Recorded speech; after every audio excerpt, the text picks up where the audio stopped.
Who's ready for a show?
Okay.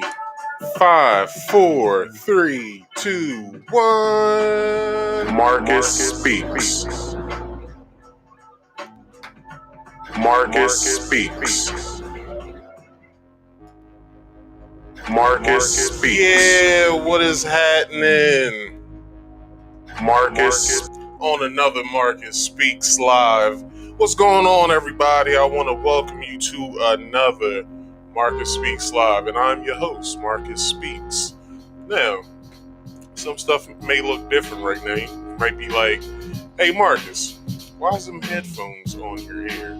Well, Marcus has been busy. I ordered a Elgato Wave XLR, which allows my great audio to sound like this. So I'm currently monitoring myself, and I don't want to hear myself all that well. Because not only am I monitoring myself with these headphones, I have a AirPod in my ear to monitor the show itself. So, anyway, let me stop with the foolishness. And everybody, if you you see that on your screen right now at the bottom, and I'll show it right here above me, please, if you could, like, share, and subscribe. Hit the bell if you can, and when you hit that bell, hit it to all so you can get all the notifications, alright? Also at the top, went over the first part, but this part right here, please hit the comments section, live chat, the comments during the replay if you're watching the replay. And I'm also over here on Facebook, so you can leave your comments there in the comments, and they can show up. Something like this. That is my second channel, so if you could, check me out on Marcus Speaks Play. The way you can find it is my main channel. Just subscribe from there. Alright? And hit the bell to all on that as well. So, also, I do Marcus Speaks Live and Marcus Speaks Play I do Marcus Speaks Play on Fridays at 6:30 p.m. Eastern Standard Time, and I do Marcus Speaks Live on my main channel here at 6:30 p.m. Eastern Standard Time. I started on time today, which is good. So, if you could, don't be a stranger. Check me out. Subscribe. Hit that bell to all. All right. So, like I said, my second channel is Marcus Speaks Play. It's in the description below. It's under second channel. All right.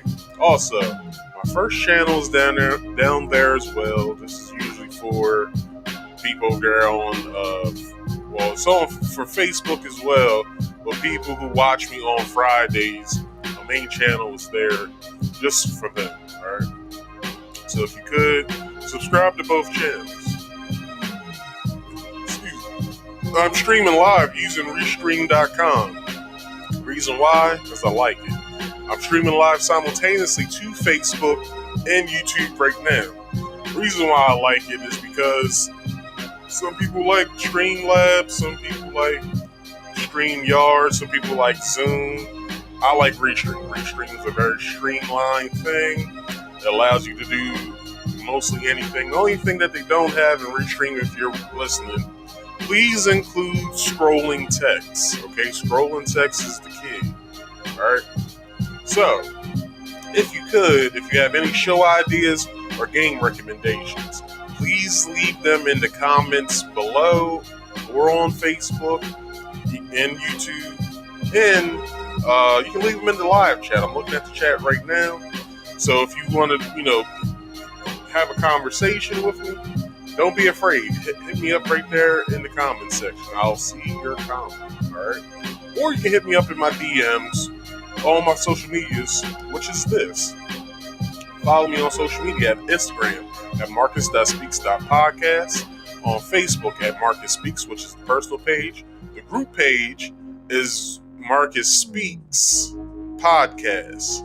And then on Twitter, it's Marcus Speaks 25. The same way you see everything sitting right there on the screen is the same way you'll see it if you're, looking me up. So if you could, make sure you follow those. Hit me up in my DMs if you have any game recommendations, show ideas, and I'll answer them.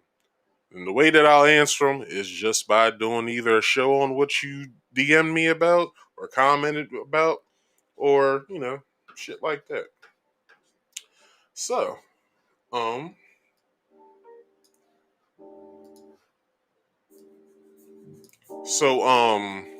yeah. Only thing I'll ask of you, again, before all of my, before I go, if you could, like this video, share this video, and please hit subscribe here on Facebook. So, what's up, Jacob? Jacob is somebody that, comes by my channel all the time. This is Mr. Jacob there. So, what's up, Jacob? How you doing? So, one thing I'll do before, like I said, I want to do this. Like I said, please like, share, subscribe, hit that bell to all so you can get all of my notifications, all right? So, everybody. Sorry, let me take this down. All right. So, everybody. So, you're here today because, I got my podcast popping right now. And I got a few topics to go over before I get y'all out of here today. All right? So, if you read the title, then you know what this is about, sort of. All right? That's what's up, Jacob. You doing good? I'm doing good too, man. I'm doing good now. Earlier, not really. I was at a funeral today, and I had to bust out a few tears, man. So I'm doing good though. Well, and let me talk about that. All right, let me talk about that before I start. Let's talk about loss for a minute, man. Um, the funeral I went to was a ex girlfriend's uh grandparents funeral. I knew the man a little bit, so I felt obligated to go. So I went. Um, you know, I I won't say that I enjoyed myself because that'd be weird, but I did, feel the connection between the family to uh, Mike's girlfriend's grandparent and how much of a pillar he was in the family.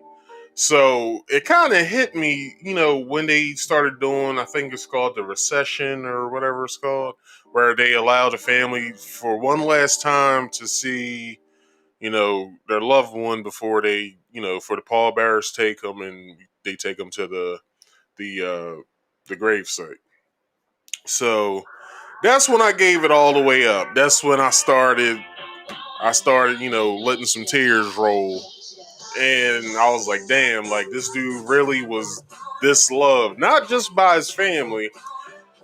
I want to share some information about this dude because he was a great man. So this dude, he was born in 1929. He served in the Korean War, and he also was not only the first black police officer in his town, but the first black mayor of his town. So not only did the family love him, but the community of this town loved him as well. And I send my condolences out to the Gray family. So, I made my presence known that I was there for the simple fact is that I love you guys' families, just y'all's family in general. Um, you guys have a strong bond within y'all's family, so I love that about y'all. Um, yeah, just my condolences. All right, let's get into the show, y'all. Let me turn this music down a little bit. All right, so if y'all haven't figured this out yet, yeah, yeah, it is sad, man. Like, but I felt the way that I felt for the simple fact that I know this person a little bit. Not as much as the family, but I know this person. So I felt obligated to go because I knew this person. So anyway, moving on. So everybody, today's show today is about racist AI, social media, overload, and the all-seeing eye. I, as in the way that Apple uses the I, and bribery. So, first topic, the racist AI. So, if y'all haven't not understood, but known this yet, within the past couple, I guess, years or maybe this month or so, Facebook has been using an AI system that I guess has its own thoughts to where it started its listing videos with black people or black men rather in them as primates. So your boy Mark Zuckerberg here, he issued an apology. I don't have the apology because I really don't give a damn about what he has to say. Because for has to be a reason of why this shit happened. Has to be a reason. So, um, So let's get into it. As we have said, and I'm reading this from a couple articles that I've found. I'm just going to give my own commentary, my own opinion on this shit. This is how I do my show. So it says, as we have said, while we have made improvements to our AI, we know it's not perfect, and we have more progress to make. I really don't give a damn. All right, that was basically the apology that Mark Zuckerberg gave up, and I really don't feel like he feels sorry for it, for the simple fact that he basically said, uh, while we have made improvements to our AI, that's not saying that you're actually sorry. You're just saying, oh well, the way we programmed this shit, it kind of went haywire. So we got to fix it to where it doesn't make these mistakes anymore. But let's be honest, is it really a mistake? Like, is it really a mistake? Or you just want to save your ass before you get a lawsuit? I figure it's more of them trying to save their ass before they get a lawsuit. So, let's get into this. It says Facebook has promised to fix its auto-generated recommendation system after the company's AI linked a video that heavily featured black men to primates, shocking viewers. We apologize to anyone who may have seen these offensive recommendations, Facebook said in a statement to the media, adding that the entire topic recommendation feature has been disabled. Dar- Darcy Grover, a former design manager at Facebook, said a friend sent her a screenshot of a video featuring black men, which included the company's auto-generated prompt asking viewers if they wanted to keep seeing videos about primates. This is what it looked like, everybody. Well, it didn't look like that, but this is basically what the AI figures that what people who look like me look like and are. But here it is. Here's the screenshot. In the screenshot, Darcy says, this keeps I keep saying this prompt is unacceptable at Facebook. And despite the video being more than a year old, a friend got the prompt yesterday. Friends at Facebook, please escalate escalate. This is egregious. So as you can see, it says right here, keep seeing videos about primates with a question mark. Yes or dismiss. Which is very disgusting, I might add, for the simple fact that I haven't even seen the video, but I really don't care what the video entails in it. For the simple fact that why is it labeling videos with black men in them as primates? That's what I want to know. Like, why is it that the AI was set up in a sort to where it's allowing, well, you guys are allowing it to even have a have it to where you're allowing your AI to label us like that. Now, this is what I will say.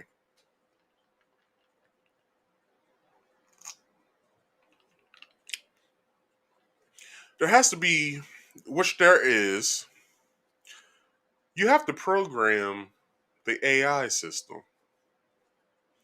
To the programmers of this AI system, they had to have had ulterior motives of some sort. Not saying that they did, but I'm just speculating. They had to have some sort of ulterior motive, or it could have been some sort of inside joke at the job. Now, this is what I'll also say. Facebook, if you guys remember me talking about this videos upon videos ago, that since we've been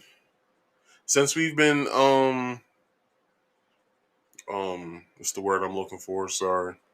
Since we have been censored on these here platforms by talking about a certain thing, right?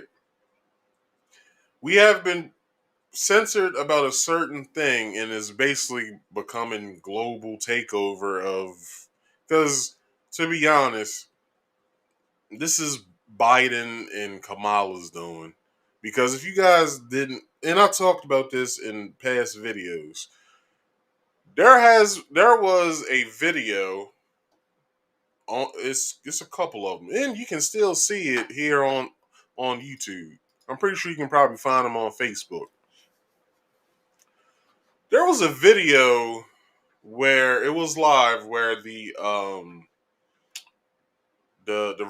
representatives had a meeting with these big tech companies, basically social media, Facebook, Google, and Twitter. And they were basically going down the line because they was basically talking about like they was being asked to give the representatives of Congress basically the 411 on how social media works. Because you gotta remember, most of these people are all older people. They're within their late 50s up until like their 80s. So they don't really know how to work it. They may hire somebody who does it for them, but they don't actually do it themselves. So they brought in these guys via Zoom, and they asked them like all these questions about AI, and basically around the time it was when the election happened, and um what else? Basically asking about Trump's email, not emails, but Twitter, and why he's able to get away with certain things on there, as well as before it became a thing of them censoring people about COVID-19. They also spoke on um how when in Trump's Twitter feeds, why he was why is he allowed to talk about certain things on there, and not being censored on what he says about the virus. So with that, he they basically went over, the big tech companies went over with Congress on why he is allowed. Now once did they talk about now once did they talk about uh damn. Now once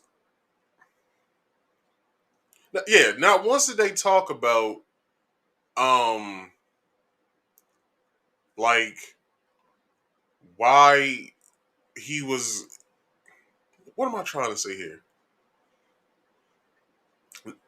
Now once did they talk about when they was having these meetings about like about, hold on, was it COVID? Damn, I'm glad I didn't say the rest of that word. They they wasn't talking specifically about the cocoa itself and why they were censoring, but it became it became to where they just was giving them the skinny. Damn, I'm glad I got through this. They was basically giving them the skinny of like the dummy guide of using social media or whatever. Why Trump wasn't being censored. All right, I'm glad I got through that because that shit was becoming hard to even think about. So, damn, I forgot to do a couple things before I started. So let me do them now before I continue because I don't want to stop the. Let me see if it works. All right, that works. I don't want to stop the party here, people. But I am kind of stopping the party right now. So, all right, all right. So, um, the video uploaded by UK tabloid The Daily Mail in June 2020 contained clips of two separate incidents in the U.S. One of a group of black men arguing with a white individual on a road in Connecticut, and one of several black men arguing with white police officers in Indiana before getting detained. According to the New York Times, Groves posted the screenshot in question to produce feedback form for current and former Facebook employees. A product manager then called the recommendation unacceptable and promised to investigate the incident. Last year, Facebook formed a team at Instagram to study how different minorities users are affected by algorithms. The move was made after the social media giant was criticized for overlooking racial bias on its platform. Algorithms used by big tech giants, uh, by tech giants, have come under fire for embarrassing mistakes in the past. In 2015, Google apologized after its photo app uh, labeled a picture of black people gorillas, which is fucking crazy. Now, look, this is what I have a problem with. That the AI is forming the algorithm to then push videos out to people. Now, it's not only them pushing these videos out to us, it's them pushing. So basically, this is what, if you guys don't already know, for the people who don't know how algorithm works, this is how algorithm works. Algorithm works for the simple fact on this premise. It takes what it learns from you basically. So let's say you like dog videos, right? So it'll start sending you a whole slew of videos just like that, just like the dog video. Then, let's say you like cars. So then it'll form an algorithm of cars, not only cars, dogs in cars, dogs buy cars, so on and so forth. So, if they're so sorry for what they've done, why is it that the I'm pretty sure they saw that article as well. Why is it that they didn't then change it? Because why are we just learning about this shit now? We're just like when I saw this, which I got this story from another YouTuber that I watch. I was like, what? Let me read more into that. So when I read more into it, I'm like, this is some bullshit. And so much bullshit. I have a video here for y'all to look at, and this is what it has to say.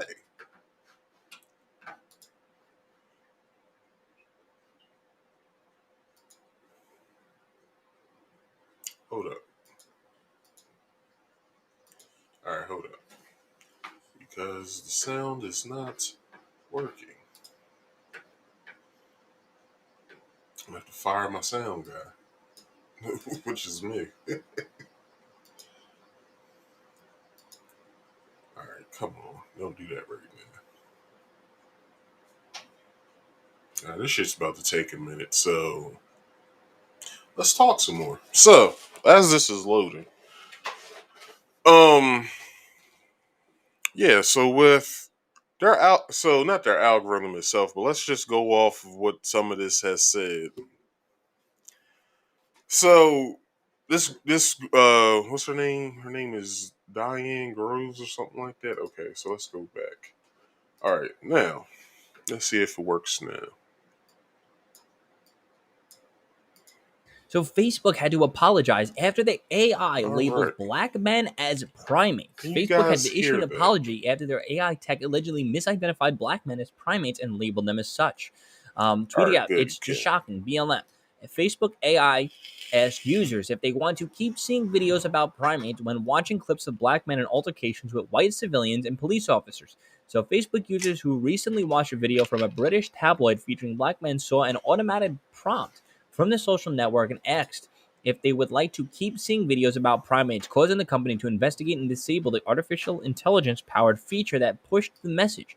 On Friday, Facebook apologized for what it called an unacceptable error and said that it is looking into the recommendations features to prevent this from happening again. The video, dated June 27, 2020, was by the Daily Mail, featured a clip of whatever.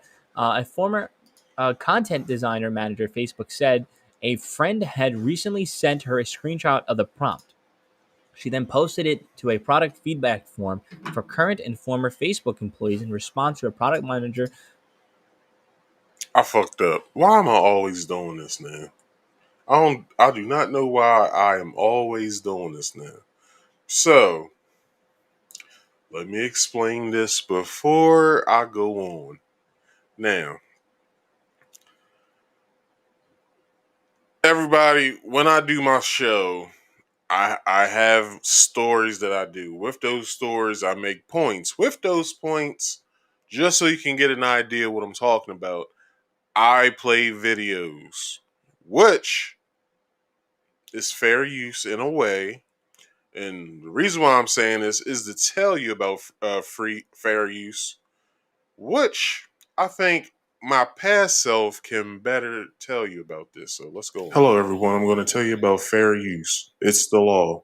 Warning: federal law allows citizens to reproduce, distribute, or exhibit portions of copyright motion pictures, videotapes, or video discs under certain circumstances without authorization of the copyright holder. This is called fair use and is allowed for purposes of criticism, news reporting, teaching, and parody, which doesn't infringe of copyright under 17 USC 107.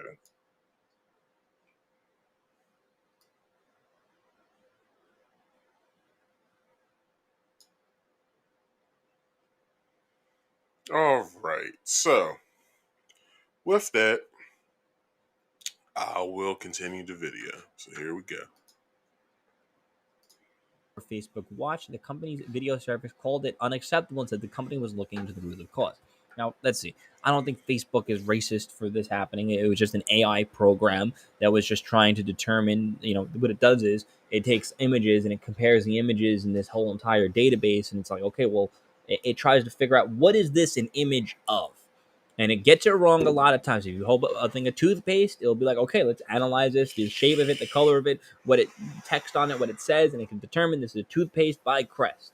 Same thing with a screwdriver. It can determine, hey, what is this? Okay, it's a screwdriver. Okay, let's see if we can figure. So, how the fuck does it get black men confused with apes?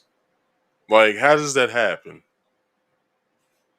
Like, really, how does that happen?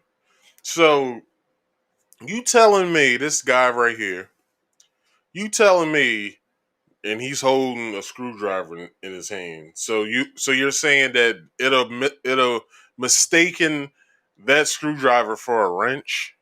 What the fuck are you trying to say to me right now? Now, with that, which is some bullshit already, why in the hell is it that it takes a brave somebody Like, what's her name? Darcy Groves. Why does Darcy Groves has to come out and basically say, and I'll bring it back up again so you guys can see it. Why is it that Darcy is actually telling us this? And let me blow this up a little bit more for you. All right, it says, this keeps seeing that even her statement doesn't make any sense, but I'll whatever. This keeps seeing prompt is unacceptable at Facebook, and despite the video being more than a year old, a friend got this prompt yesterday. Friends at Facebook, please escalate. This is egregious. I guess Darcy's from a different country because her whole entire sentence makes no sense. But that's not the point. She's taking up for us. And it is egregious. It's egregious as hell. Why the hell are you showing or why are you why does your AI to the algorithm have black men who argue at people placed as apes? What else are we placed under? Jigaboos, spooks, coons. What else is there that you have? Because this shit is very unacceptable. But they think that by changing it, oh, we fixed the problem. No. Here's the problem. Whoever programmed this shit that's the way that they view us. So why is it that they're allowed to even still be employed, number one? Because now you actually see their true colors. And this is how a lot of people see black people. Basically, if we argue at authority, we're being wild. No, we're questioning authority for the simple fact is that although most of us don't know the law, but we still have common sense. If we see something that looks wrong, we're going to tell you, hey, that looks wrong. You shouldn't do that. I.e., George Floyd with Derek Chauvin having his knee on his fucking neck. It looked wrong. The black dude, the MMA player, the MMA fighter, I forgot his name. He basically said, "Hey, don't do that because you're cutting air off to the you're cutting the air supply to his brain. Get off of him." Now, I guess he's considered an ape now. How does that make any sense? If what this says is true, that last year Facebook formed a team at Instagram to study how different minority users are affected by algorithms. The move was made for after the social media giant was criticized for overlooking racial biases on its platform. Right.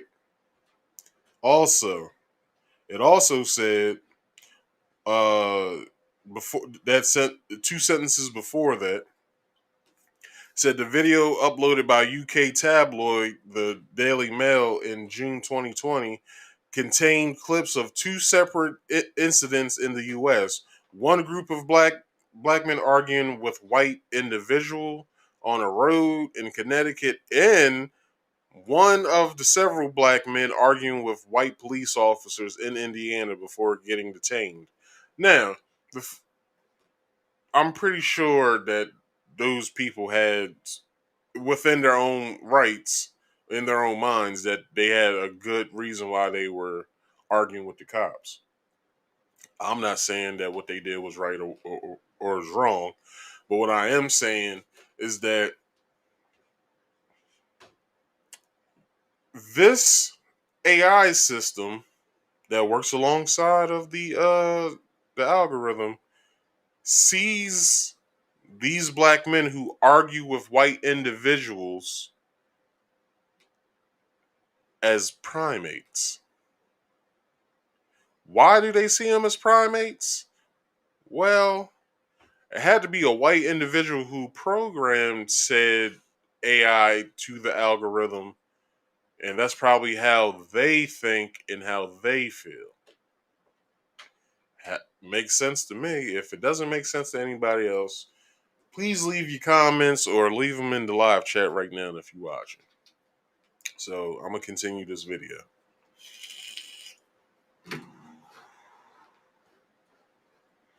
Where the hell's my mouse? All right, there we go. what kind of head it's on. What kind of head? A Phillips head. We'll figure out what is on, or a flat head. It tries to make all these factors and to determine what it is. What I'm assuming is that probably the quality of the video isn't so good. It's probably just a dark, blurry figure walking around. And we're very humans are very similar to primates. I can see how it can make that distinction. If I paint myself red, it might think I'm an orangutan, for example. So let's continue reading. Fox News. Shut the fuck up. So so now he's trying to say, well, it was dark outside, and it probably didn't have a good indicator of what it was, so it just labeled it as a primate. It's not a good assessment. It's not. It's not a good assessment, and it's not a good observation. And I'll I blame it on the programmer. It's the programmer's fault at this point. That's all I have to say when it comes to it. Like, it's the programmer's fault.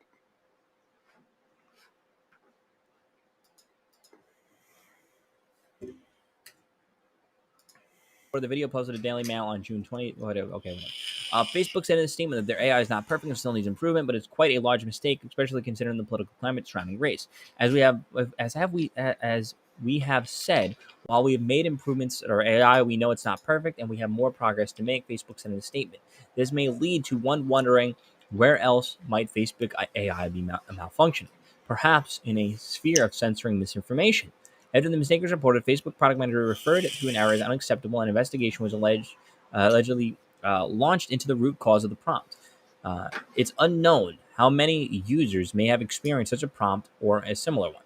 Facebook AI thinks that black men are primates and recommends primate videos to you if you watch a video with a black man in it. Shouldn't white Asian men and women complain about that? After all, technically, the human race are primates. I hate racist AI. This is not the first time an error like this occurred. In 2015, Google labeled pictures of black men as gorillas. It's unclear how a mistake like this could occur, since though primates are the most similar to humans, the facial map and characteristics of a person and a gorilla are very different. So, hey, it seems like they just need to make some large tweaks and large adjustments to their AI program. Let me know what you guys think. Please drop a like, subscribe to the notifications on every single day. If you can, go listen to full episodes of the show, the Joey Saladino Show, on all the podcast apps. If you're watching this on YouTube or Facebook or even Rumble, drop a video like, subscribe to the notifications on. Click all the buttons, comment, add engagement. It helps out with the algorithm. Thank you so much for watching, listening. Peace out. All right. So, if you guys liked what he had to say, then I guess you can like this video as well. But no, let's get into it before I go to my next story. It to him it makes sense, to me no, because to me it's the programmer's fault. It's the programmer's fault. Now at my job, uh, I can't really speak on what I do because of confidentiality, but I can walk you around some stuff. So with what I do and what I work on, if I was to mess it up, it's called. I wonder if I. Yeah, I guess I can. I'm not really explaining what I'm doing. It's called an operator error. That's an operator error, i.e., the operator, the programmer or programmers. So it's their fault. Facebook, yeah, I understand Facebook having to apologize for their their reasoning of why they think it happened, but it's your programmer's fault or programmer's fault. So maybe they should have some sort of stern talking to. I'm just saying. So with that, Facebook, y'all are basically acting like some fuck niggas with this shit. Knowing that black people won't know about this shit and won't do nothing about this shit other than me, because although I I really don't have to use Facebook, but yeah. Anyway, so um my next story. Social media overload, young girls being rushed to the emergency room. Now, last part's a little more of an embellishment. But social media overload, let's deal with that. So, if you guys don't know, young women. Oh, it's just more to the title, sorry. Social media overload, young girls being rushed to the emergency room with social media induced motor skill disorders. All right. But let's deal with the young girl part. Young girls between the ages of I want to say that age 10 to 18, but females in general, even between the ages of like 19 to 35, they're all affected. Which younger females in general are the largest group to be affected by social media due to body image. Seeing the like the Instagram models or the internet models, I should say, body shapes and types, then incorporating that to what men like or want, and then um, you know, being hard on themselves, basically. So, but young girls are very affected by this. And I want to recommend a video to you guys. I wonder what video that was that I had done back in the day.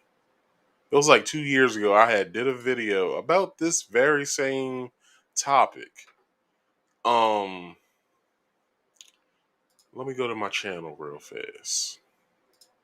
So I had did a video, and it was a short video. It was probably like 17 minutes long or something like that.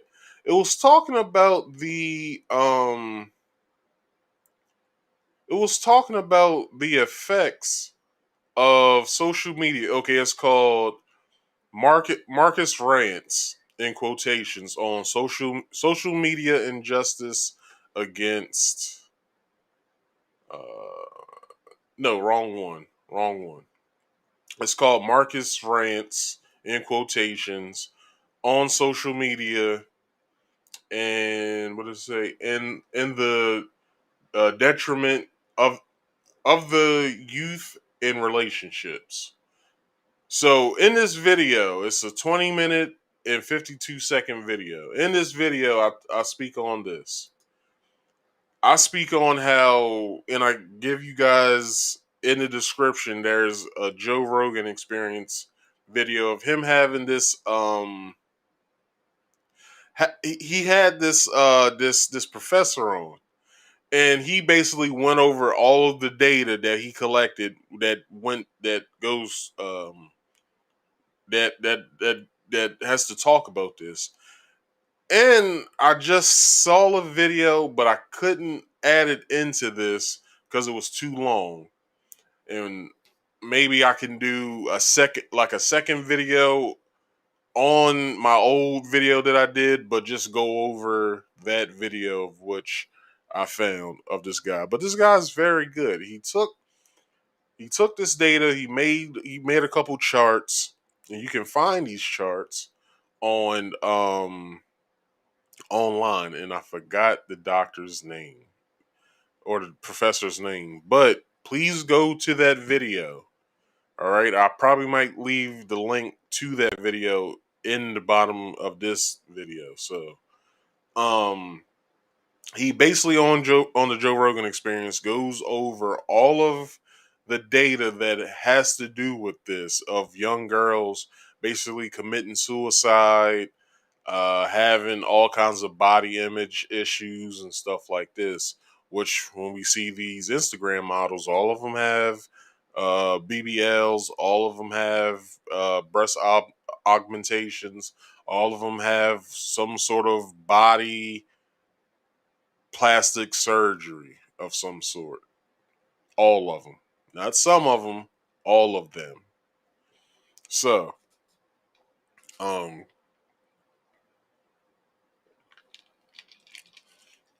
so let's get into this. So, young girls everywhere are addicted to social media platforms like TikTok. And many of them are having to be rushed to the hospital for emergency care due to all the tiny screen addiction damaging their brains. According to reports, rampant social media use among children is creating an entire generation of brain dead, disabled people who can no longer function like normal human beings. That's an embellishment, but whatever. Experts say that the level of disability now being seen is extremely high, and that many kids are losing their motor skills entirely or never developing them at all.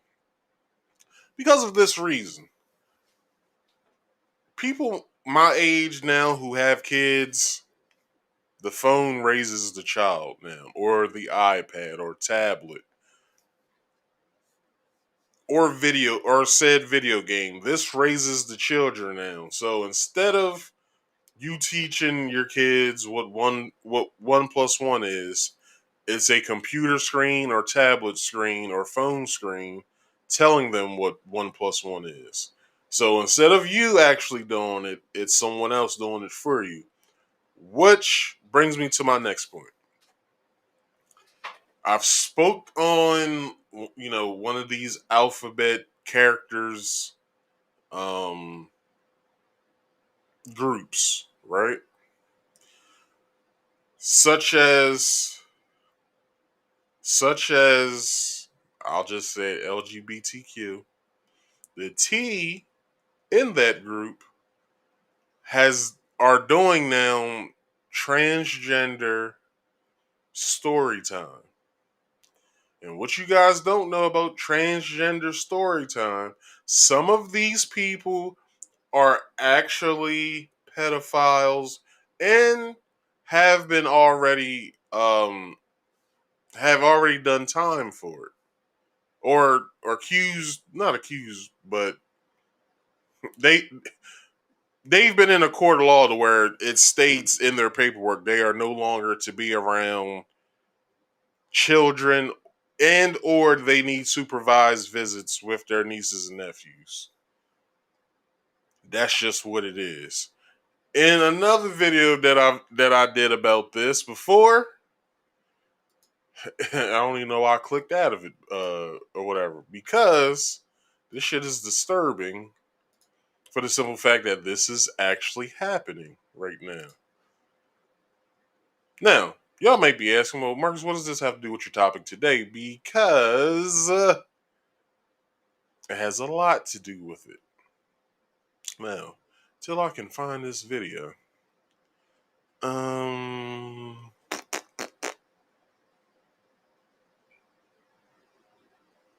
damn. Um,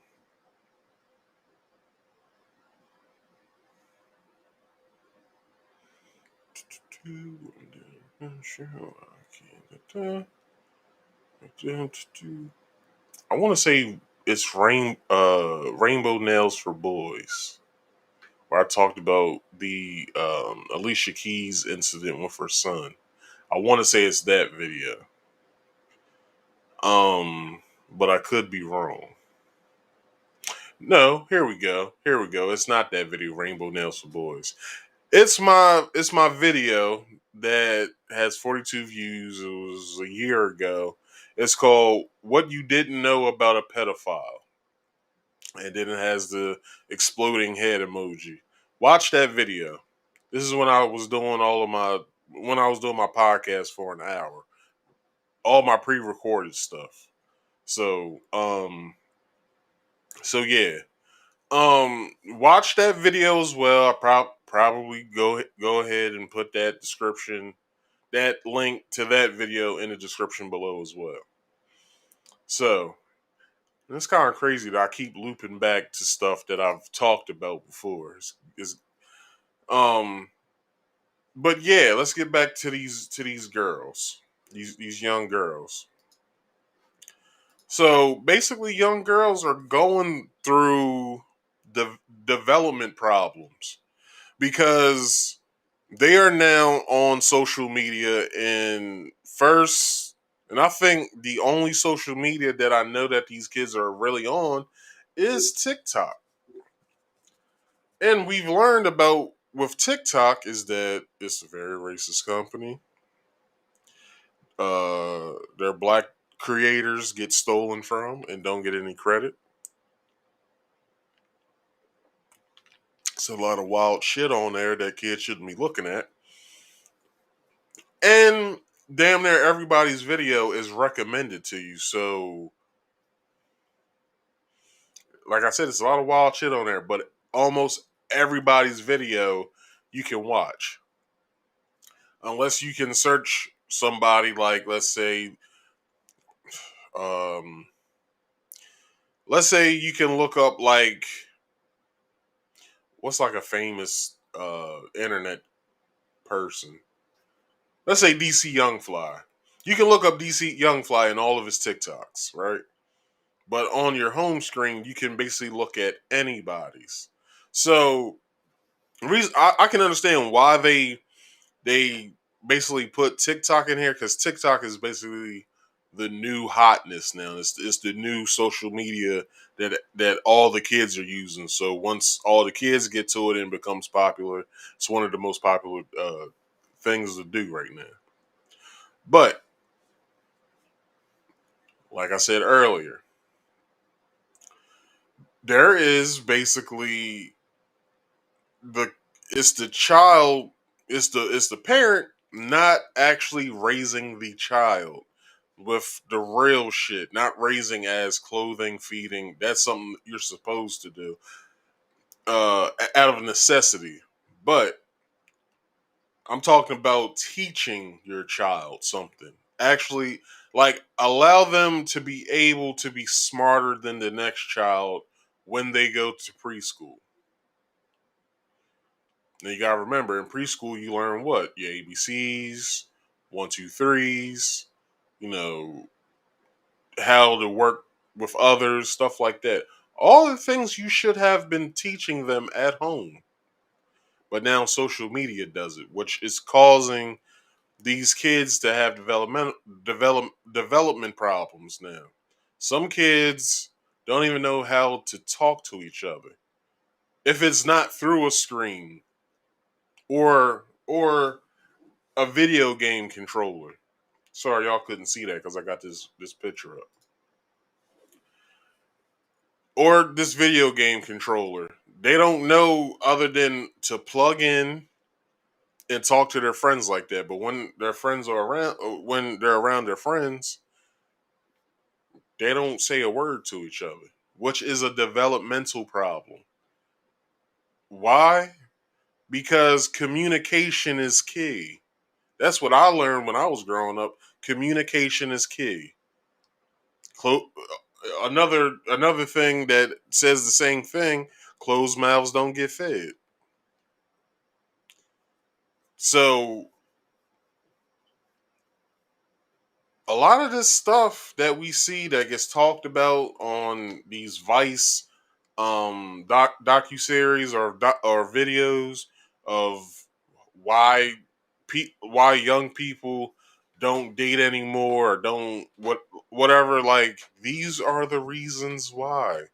Developmental problems and issues, and I will even say people in my age range, we didn't even grow up with social media other than if you want to call the prehistoric social media such as AOL Messenger, Yahoo Messenger, MySpace. What else? Uh, there was another one, some sort of like group one or whatever, but I can't remember what it was. But these were basically the prehistoric social medias of my day when I was in high school. Well, the AOL and Yahoo, that was popular in the early 2000s. And then mid 2000s it was MySpace, and then mid 2000s, well, MySpace was like early to mid 2000s, and then mid 2000s was Facebook, and then we got Twitter, and then so on and so forth. So, which my generation was the first generation to be able to surf the web. So, all of us 80s babies, we need to, in us 80s babies now are grown. We're in our 30s now. Like, all of us are what, 31 to 40 now, so we gotta, with our kids, we have to basically raise our kids, stop allowing the TV and these screens to raise our kids, because most people who are my age don't even talk to their kids. Kind of the same how I was growing up. It was more so dictation than talking. Not saying that the dictation part is wrong, because you got to get them ready for life, basically. This is life. Dictation happens. When you're an adult, this is what happens in life. You get dictated to unless you own your own business. All right. So, moving along. It also says in this article, strange vocal tics are among the many symptoms being observed in damaged youth, which is prompting some tech insiders with children to restrict their offspring's use of screens. These Silicon Valley parents see the writing on the wall and are taking steps to protect them. Everybody remember that documentary that was on Netflix, where the dude said that all of these Silicon Valley people's kids don't even use the shit that, or they don't allow their kids to use the shit that they make because they know how addictive it is. Why haven't we gotten that that message yet? Why haven't we allowed ourselves to understand that message yet? Like, it doesn't make any sense. Like, we actually heard with our own ears by watching a docu-series of people basically saying, "Hey, this stuff that we make for the consumption of others, we don't allow our kids to use it because we know how addictive we make it, which is causing developmental issues." I don't know what motor skills they're talking about at all in the title, but I would say this, because motor skills to me is this: throwing, catching, uh, hand-eye coordination, stuff like that. I don't know what motor skills are actually, talking about. What, running, jumping, stuff like that. If that's a motor skill, then a lot of kids don't do any recreation outside of being at school, at gym class. All right. So, long-term use of social media and technology in general has been shown to have a profoundly detrimental impact on the developing brain. Sorry, Smartphone addiction is causing people to drown in uh dopamine. Experts warn while also fueling depression and other mental problems. Now look, this dopamine thing that they're talking about, it's true. Now they've shown in all of those uh those examples in that documentary of how your eyes shift a lot when more than usual, your eyes shift when on social media because of you being stimulated by the screen. Now, I've said this before. I don't use social media as much as I used to. I was on social media practically every day for if I was bored, which was more than usually all the time. Um I would I would feel as if I was on some sort of high.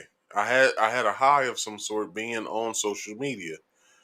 By me even beforehand seeing that documentary on Netflix, I told myself you're going to be on social media practically 5 minutes a day. Now, I'm not even on it that long now. I'm probably on social media practically for 30 seconds. And and on a good day, if I'm on social media a lot, it's probably 10 to 15 minutes max. That's about it. And that's counting me jumping between the three that I actually have. That's me basically limiting myself of having too much social media use. Like I was told through, well, not personally, but by watching something, use social media as a tool, not as recreation. So I said, well, I need to find something to use social media as a tool, i.e., King the podcast. So I only use my social media to promote myself now. I don't use my social media for recreational use. Like I said, if on a good day, if I'm on it for maybe 10, 15 minutes, yeah, I'm recreationally using it at that point because I'm not because it only takes but so long to promote yourself. What I'll do, I'll jump on like a group or something that I follow of another podcast. Usually it's like a comedy podcast I'm following, so their fan base are usually funny, so they're putting funny posts up, and I'm either liking it or commenting something on it. So that's as much as I use social media. I don't use social media that much. To be honest with y'all, the only time I play video games is when I'm doing Marcus Speaks Play. That's the only time I play video games. I don't play video games as much as I used to at all either, which is a passion of mine, which why I created Marcus Speaks Play, because not only do I like talking, I like playing video games. I love playing video games. And I was like, well, why not play video games where others can see? Which came Marcus Speaks Play. So, yeah, man, like you do get a dopamine rush, and there is some mental health things happening because let's take a young girl, right? Let's take a famous, let's not even, let's just say movie star. I was about to say supermodel. So, well, no, let's take an internet person, like an Instagram model. Let's say a young girl follows an Instagram model, right? It's probably somebody who she feels as though is pretty to her. And she wants to look like that one day. For the reason being that she sees all of these likes on every photo. She sees all of these um she sees all of the likes. She sees all of the attention she's getting because of her body image. So then mentally she starts thinking, in order for me to get that same attention, I have to look like her. Which comes plastic surgeries, which comes your BBLs, your breast lifts or augmentations, your lip injections, your your kneecap rotations, like all kinds of different all kinds of different freaking surgeries to in order to look like her favorite uh social media person. Like I don't know. But and I want to say this. I want to say this real fast. Have y'all seen that girl that has gotten all of these crazy fucking like she's gotten so many plastic surgeries. She looks like she's a robot. That's how fake she looks. She's gotten these crazy hip. They look like hip injections, and she looks like her butt was filled with air. That's how big it looks, and that's how and it looks fake too. It looks like a fake booty. Her breasts look fake. I think she's gotten a rib or two taken out or something like that. Like it's crazy. Like it's crazy how this woman looks. Like she looks scary, not beautiful. I guess she was going for beautiful, but she got scary. Like that's what it looks like. So let's continue. Social media is also a cesspool of misinformation, which is only further damaging people's ability to think and reason. For children, it is especially problematic and often results in a lifetime of mental illness.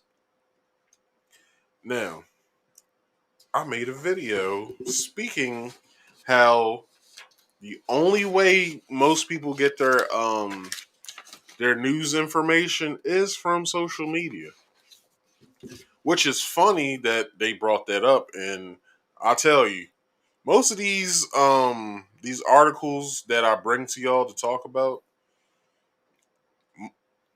I read maybe halfway sometimes because I'm so intrigued and I like it so much. I'm like, I have to talk about this. So most of this stuff I don't even read. Like, well, I won't say I don't read, but I don't either read it. I read most of the stuff, you know, all the way, but some stuff I don't. This is a story that I didn't read all the way, and most of them are making some points that I've made in other videos, and I haven't even read this all the way. Like the title alone got me, so I was like, I have to talk about that because I talked about it before. So TikTok is destroying an entire generation of women. Dr. Catherine LaFavre or LaFavre recently interviewed Dr. Tamara Pringsham uh, about the current epidemic of acute onset explosive tick like behavior. This phenomenon is a direct result of social media use, particularly in adolescent girls who are presenting with extreme form with. I'm fucking this all the way up. Particularly in adolescent girls who are presenting with extreme forms of the disease. In quotes, the level of disability was extremely high, with many of these young people unable to attend school due to the severity of their symptoms, and some even requiring hospital admission. Pringham says subsequent discussions with colleagues in the United States, the United Kingdom, Europe, and Australia revealed that all were seeing comparable cases with striking similarities in the phenomenon. I'm not how the fuck am I supposed to say this? Phenomenologic phenom. I'm not even gonna say it. This shit is anyway. I'm gonna skip past it. Cases with striking similarities in the phenomenology, anyway, of these tick-like behaviors. Since October, the number of cases have continued to grow, and we are also seeing an increasing number of young adult women with similar symptoms. All right, now me not saying that is bothering me now, so I gotta write it somewhere. Um, PH, where's it at?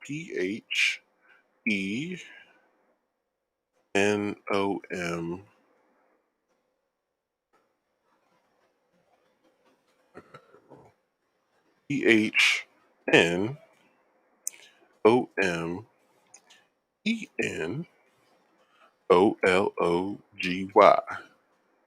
Why? Because I have no idea. Okay, I can't copy it there. What the fuck? Let me bring up my notes again. Because this really bothered me. Like, I don't not like getting a word right. PHOENOMENOLOGY.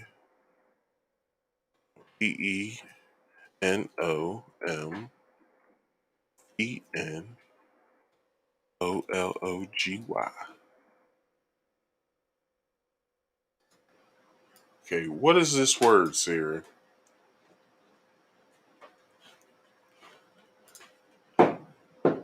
Phenomenology. That what a word. What a fucking word. Okay, let's read that sentence over. All right, so I'll start right here. Subsequent discussions with colleagues in the United States, the United Kingdom, Europe, and Australia revealed that they are all were seeing comparable cases with striking similarities in the phenomenology of the tick-like behaviors. There we go. Phenomenology. What a word. Um since October, the number of cases have continued to grow, and we are also seeing an increased number of young adult women with similar symptoms. TikTok is a particularly offensive app where a high number of women seem to demonstrate serious mental illness while filming themselves. Both on screen and off screen, females seem to be undergoing serious brain changes from the use of TikTok that is damaging their ability to function. I want to say something to that. So, can we say that social media after 2012 is here to harm us? Because y'all got to remember, if y'all don't remember, social media didn't get big like news places, like pop culture. They always did it, but the news itself didn't start talking about social media like topics until maybe after 2012, or if not the year of 2012. Like there was no, hey, I seen on Twitter the other night, it was no talk like that until maybe 2012 itself, if not 2013. Like after it's been a big shift. Nobody really recognized this because around that time they was talking about net neutrality.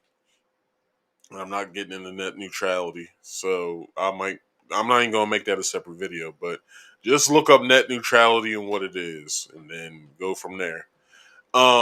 That's when they started talking about net neutrality.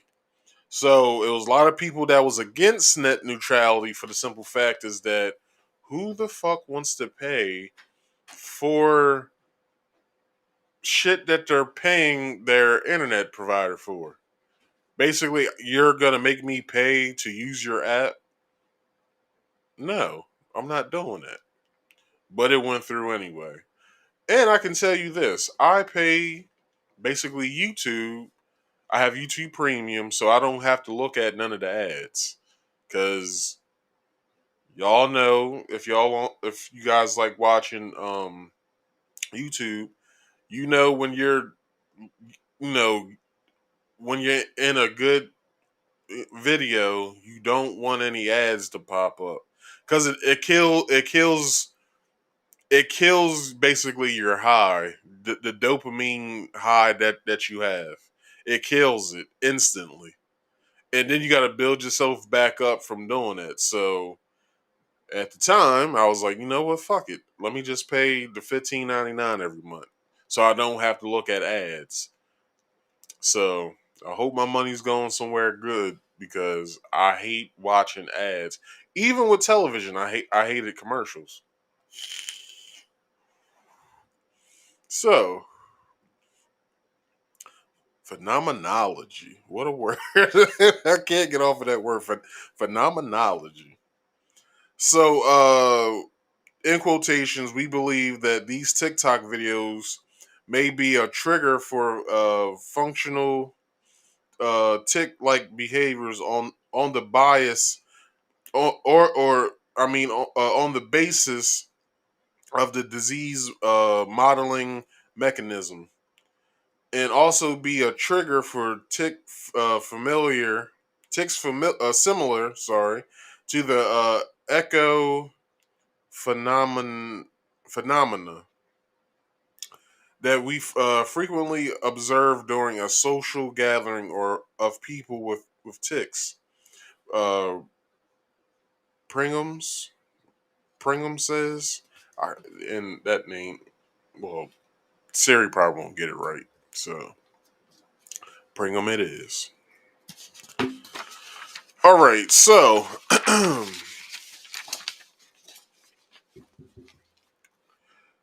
in quotations, in the rapid onset case, the majority of tick-like behaviors we uh, we are witnessing are complex with large uh, amp- ampl- amplitude movements resulting in self-injury or direction toward other people. Let me put a pin in that real fast. Now look, that chart that I was talking about, that professor was talking about on the Joe Rogan Experience,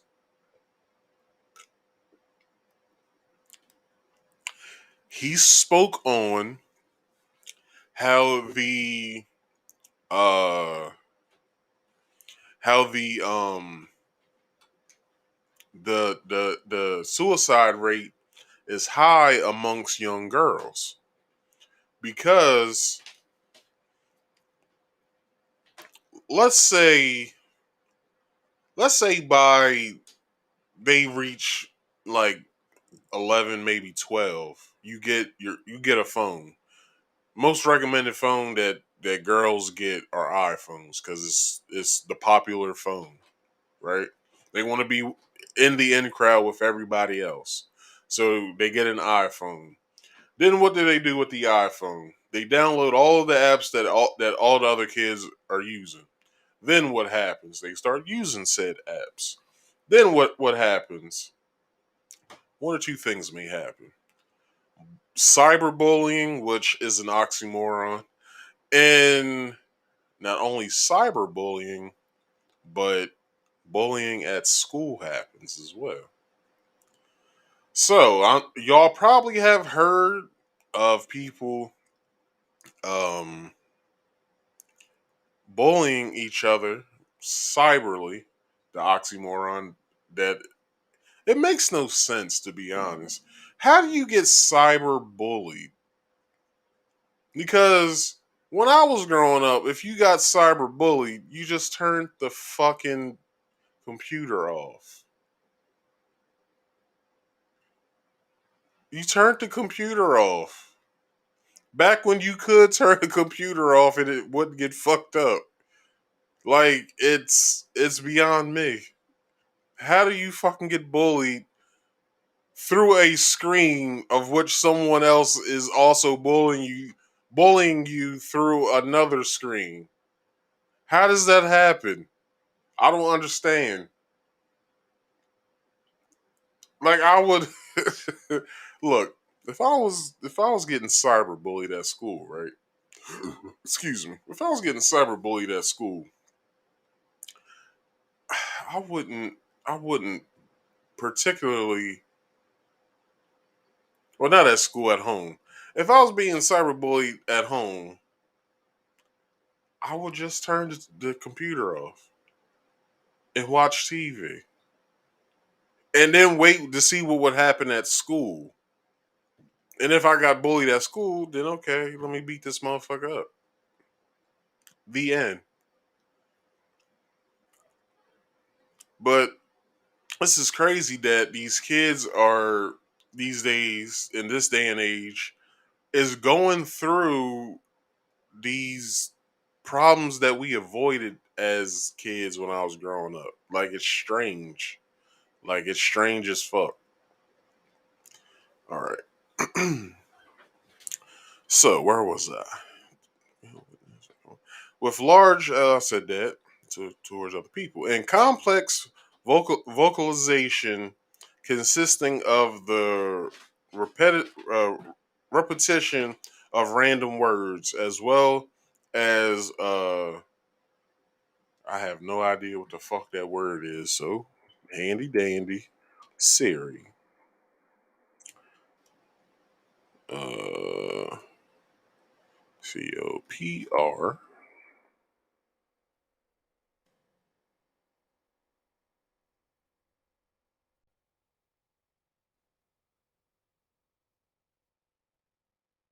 Hope I got it right.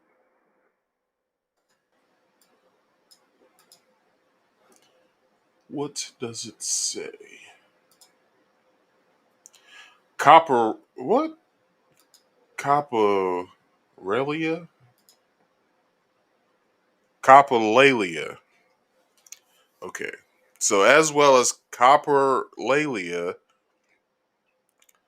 uh, in the majority of cases, so many of the same words and phrases are in common between patients. There are more people developing social media induced tics, Pringham suggested, than there are people developing Tourette syndrome. Maybe it's the new Tourette syndrome now.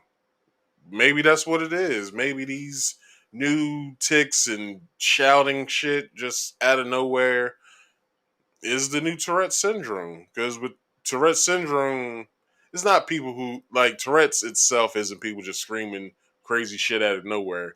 Like they might have like a tick, or they might shake, or they may can't control their vocal function or whatever. So you know, but maybe this is the new thing now. Maybe it's the new Tourette syndrome. So this is based on Pringham's own personal experience with her patients, many of whom are manifesting social media illness at an alarming rate. Exposure to radiation from mobile phones themselves is also a huge problem that is believed to be exacerbating the problem. Long-term use are prone to developing behavioral, emotional, mental, and physical illnesses, including cancer. To keep up with the latest news about the collapse of humanity under the weight of tech oppression, stay with me because I will. I talk about big tech every now and again, so you know what I mean. Let's talk about this real fast before I play this video. There's a problem, and I said it earlier. This is the problem. Too many of us allow these said screens to raise our kids. Video games as well. But when I was growing up, we went outside and played. Video game was something that you did when you was like, you know what, I'm not gonna go outside today. I'm just gonna play some video games and maybe watch some cartoons, and after that I'll get a snack, watch some more TV. But other than that, I really don't feel like going outside. Like now, staying indoors is the big thing now. I'm gonna stay inside because I don't feel like dealing with the world at all because it's too scary. You know how many kids were kidnapped when I was growing up, and we saw this shit on the news. Those stories don't come up no more of kids being kidnapped. Which is a good thing. You don't want a kid to be kidnapped, but I'm saying like even in my neighborhood, I watched a shift happen from me and people that I grew up with going outside all the time playing up until when I grew up and I'm in like 8th grade in middle school and then going to high school, really not playing other than like recreational things like basketball, football, stuff like that, not just playing out, in the neighborhood, just playing random games like high go get it, hot belt, what y'all ain't never played those games? High go get it and hot belt and all that. Look, y'all missing out. We didn't play those regular games. I got a goddamn cricket. I know how to deal with this cricket. I'll just play some music. All right. So, um, y'all can still hear, but anyway, yeah, like it's strange, man, that like how I saw my neighborhood that had kids full of it just playing outside in abundance to where I can look outside now and I'm 32 years old. I can look outside now and not see a child in sight. Like, to be honest, I live in quote unquote a hood area, or was a hood area really, when I was growing up. Now it's more, it's better. But the type of neighborhoods I used to see where I didn't see kids were in the suburbs in my town. Now, my little area is basically not really considered the suburbs, but it has paranormal suburban activity going on around here. Like, there's no kids outside. In any place I can go, any other neighborhoods in my town I can go, there's still no kids outside. It's very strange. Like, why aren't kids outside playing, getting stung by bees and stuff like that? Like, why isn't it that happening anymore?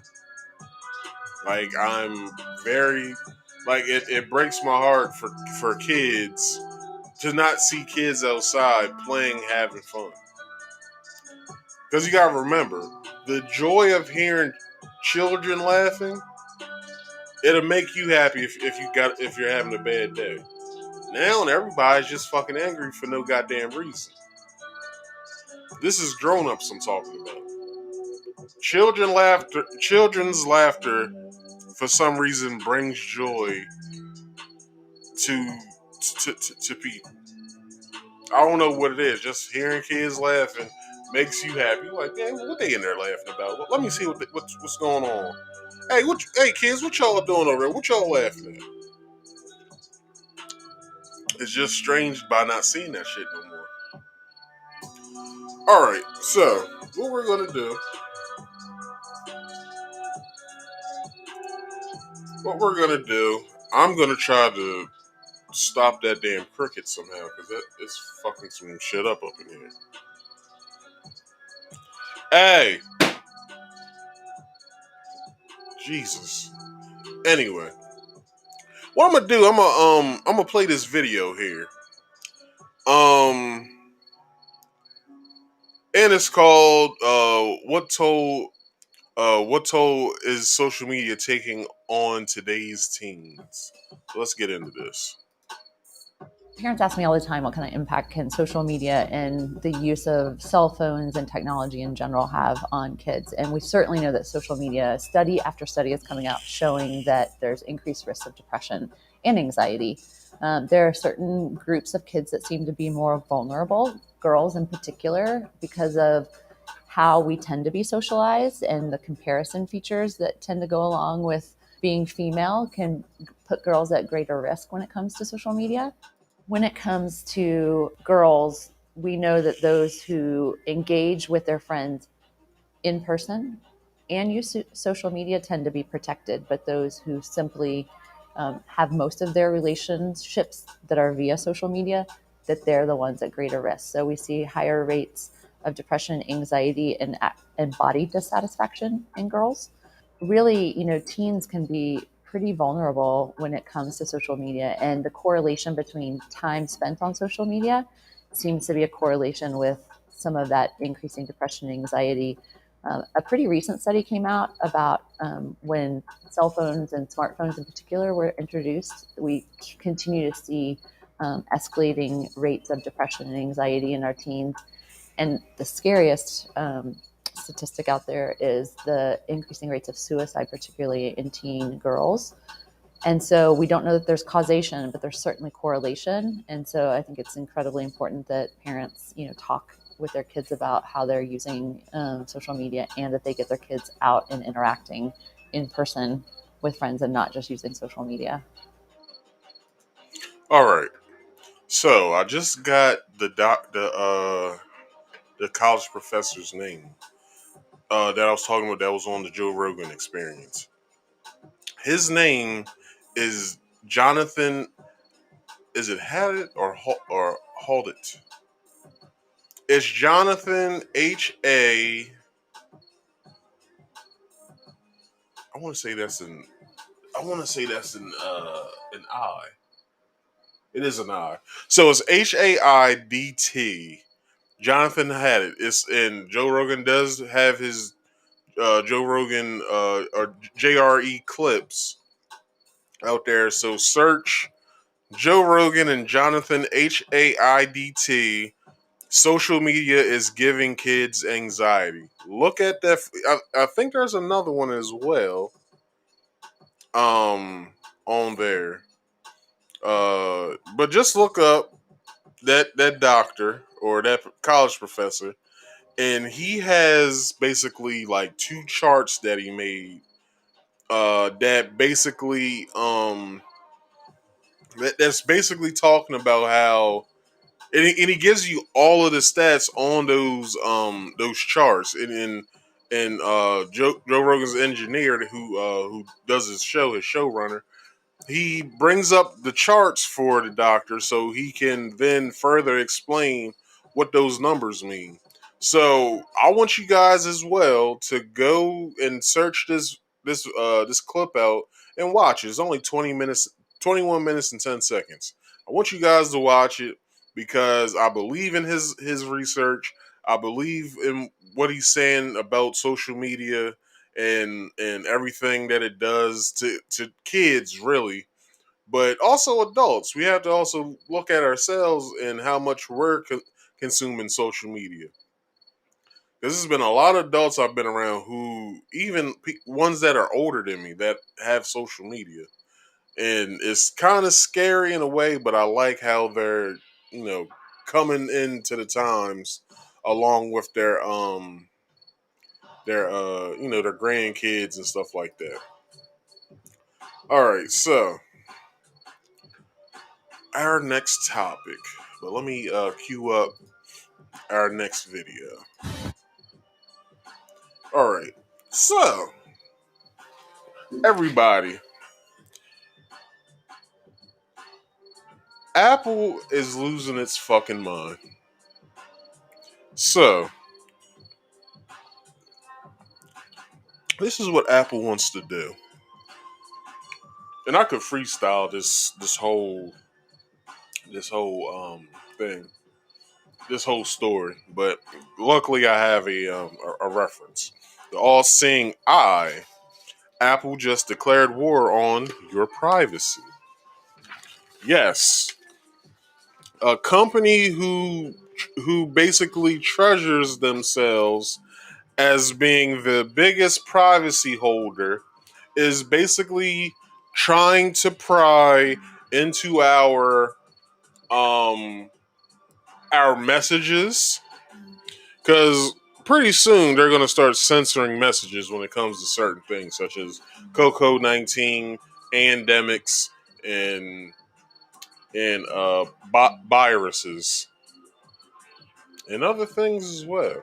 They also want to spy because they just hired an outside company to do this for them, to monitor iCloud video pictures, probably videos as well.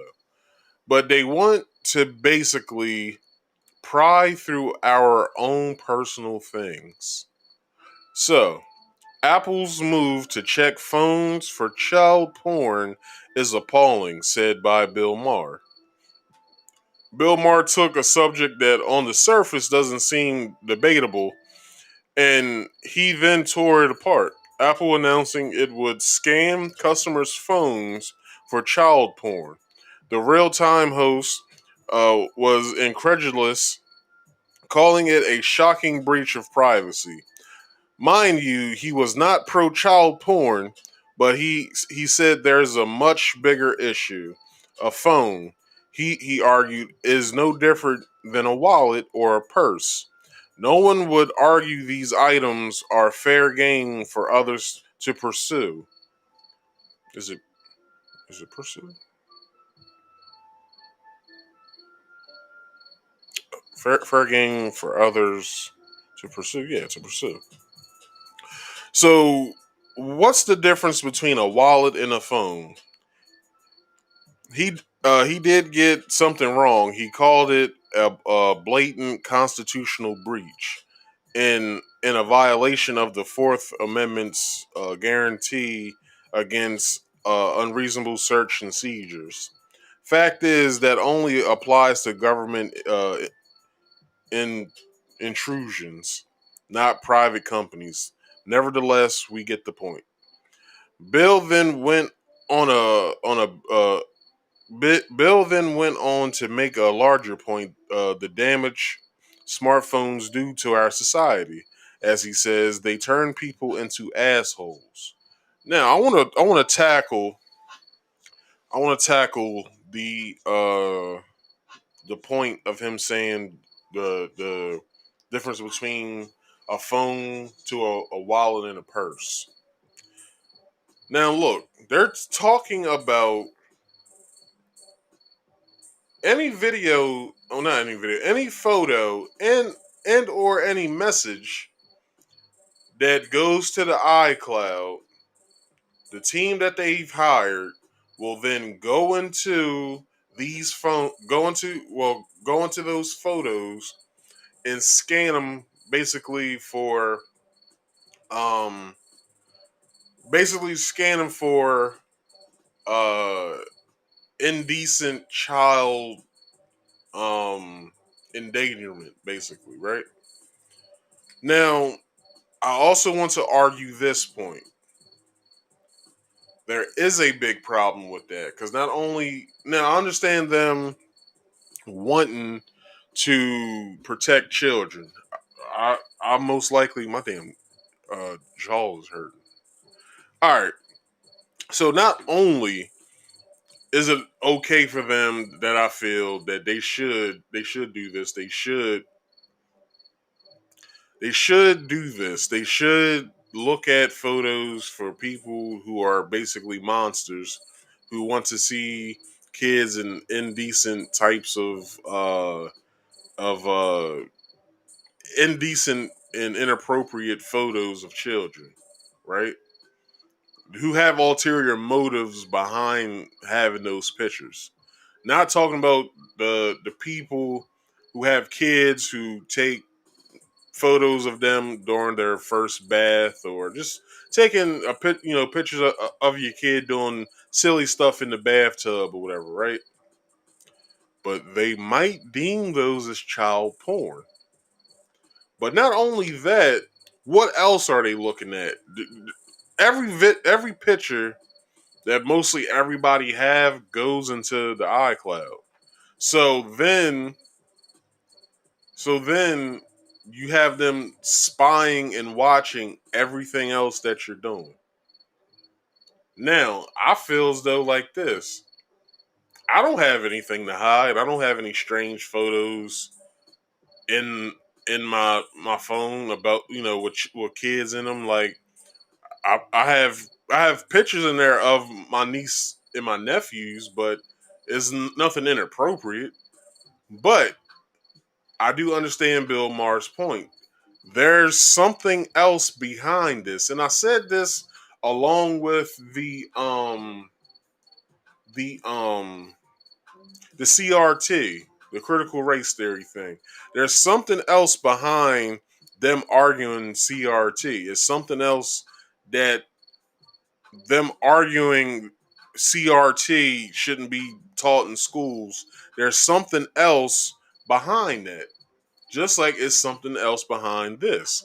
Why is it that they want and it's coming with the next upload, but they're postponing that part of the upload? They're postponing the part where they'll look at every photo and stuff like that. They're postponing it until a further date. They just wanted to get their customers they wanted their customers input of what they thought about it. And most of the people have been shutting this shit down.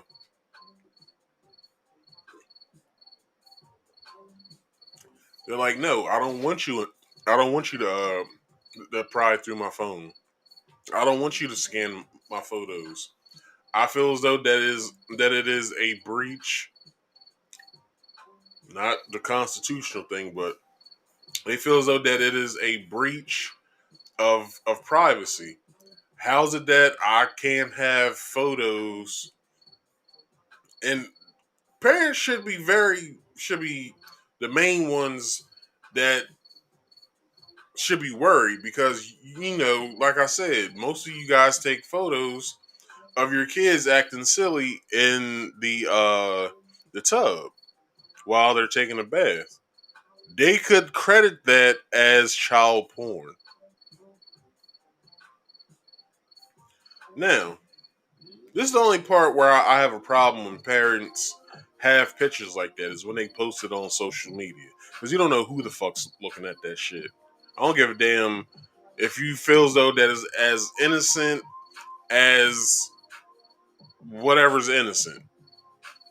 You don't know who the fuck's looking at that shit. And I personally don't like when people, and I'm overstepping a boundary here, but I personally don't like when people post photos of their kids in a tub having them taking their bath, or a video of them playing in the bathtub. I do not want to see that shit.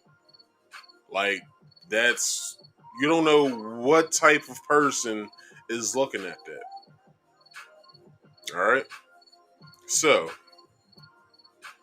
the reason why I'm doing this story today is because I keep bringing up this guy, and not every video, but every so often I'll bring this guy up.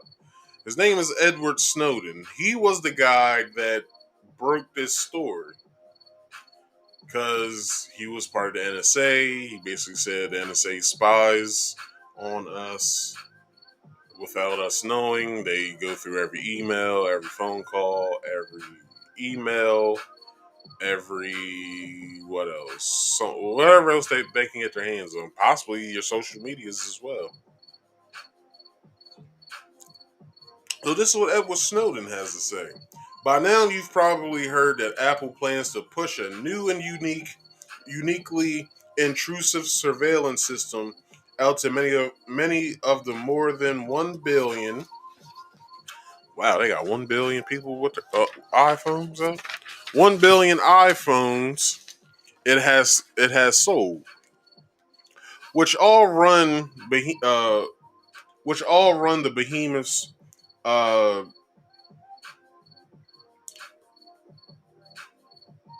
proprietary take it or not leave it software. Take it or leave it software. Sorry. This new offensive is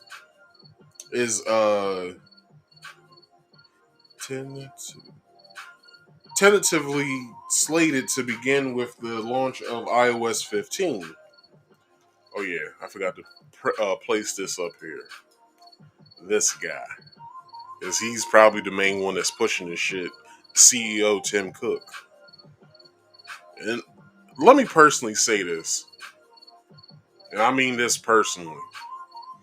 When he was appointed the new CEO, I didn't like him just off of looks alone. Not knowing that he's a gay man, not knowing that, you know, he just has a certain, like, he has a menacing look to him. Like, he looks like one of those villains in like a superhero movie where on the outside of you not knowing him, he's or not knowing really who he is, he has it to where he looks like he's a cool dude. But on the opposite, he's really the Green Goblin or the Hobgoblin or Venom or Carnage or whatever. Like, he's a villain, but you don't know that he's a villain. This looks like villainous fucking behavior that I'm about to read here.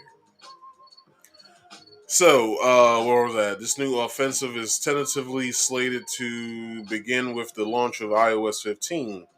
Also, currently in mid September, with the devices of its U.S. user base designated as the initial targets.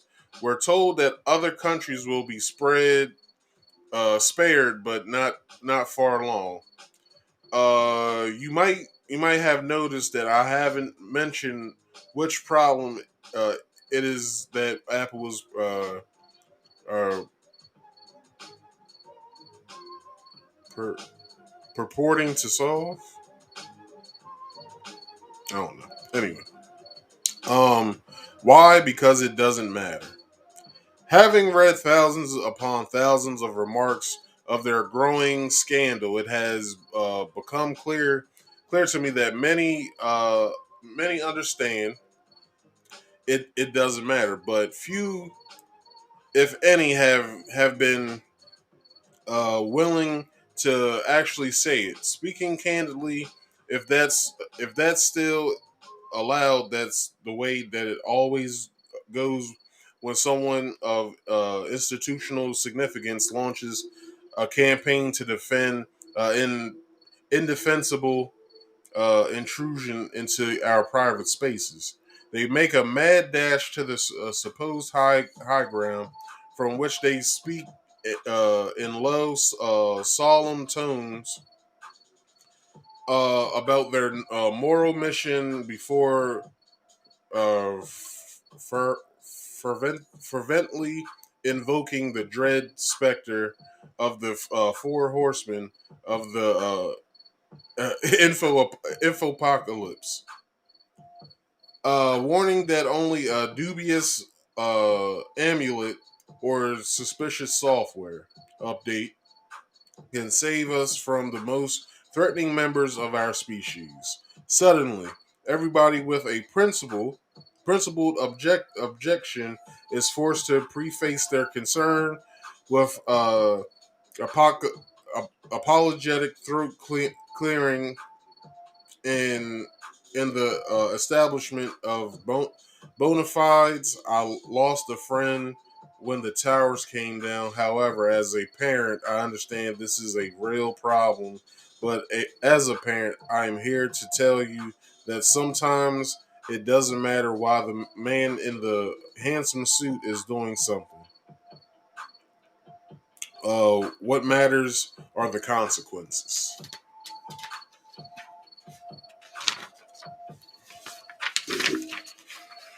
Apple's new system, regardless of how any tries to justify it, will permanently redefine what belongs to you and what belongs to them.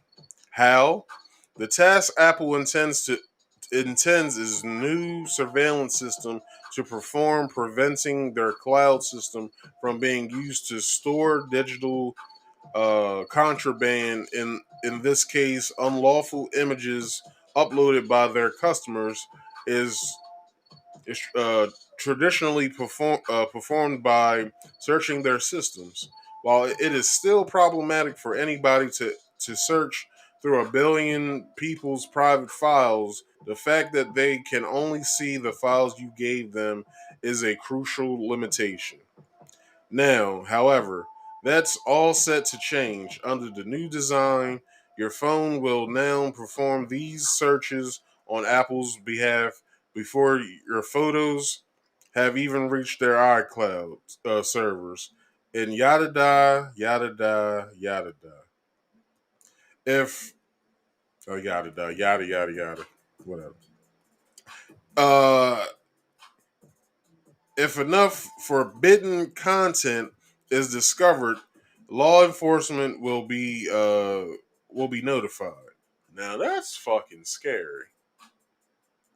So this system that they have, or basically how they have it now,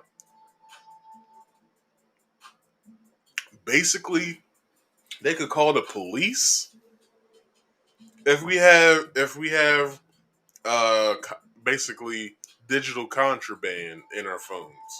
They can call the police on us. That's fucking crazy. And like you said, to what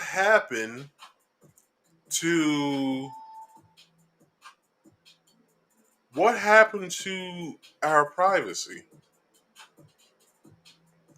I guess we throw that out when we, you know, accept and agree from these terms that we don't read, because in all actuality, it's pages upon pages upon pages of stuff that we don't care about, that also have legal matters in it.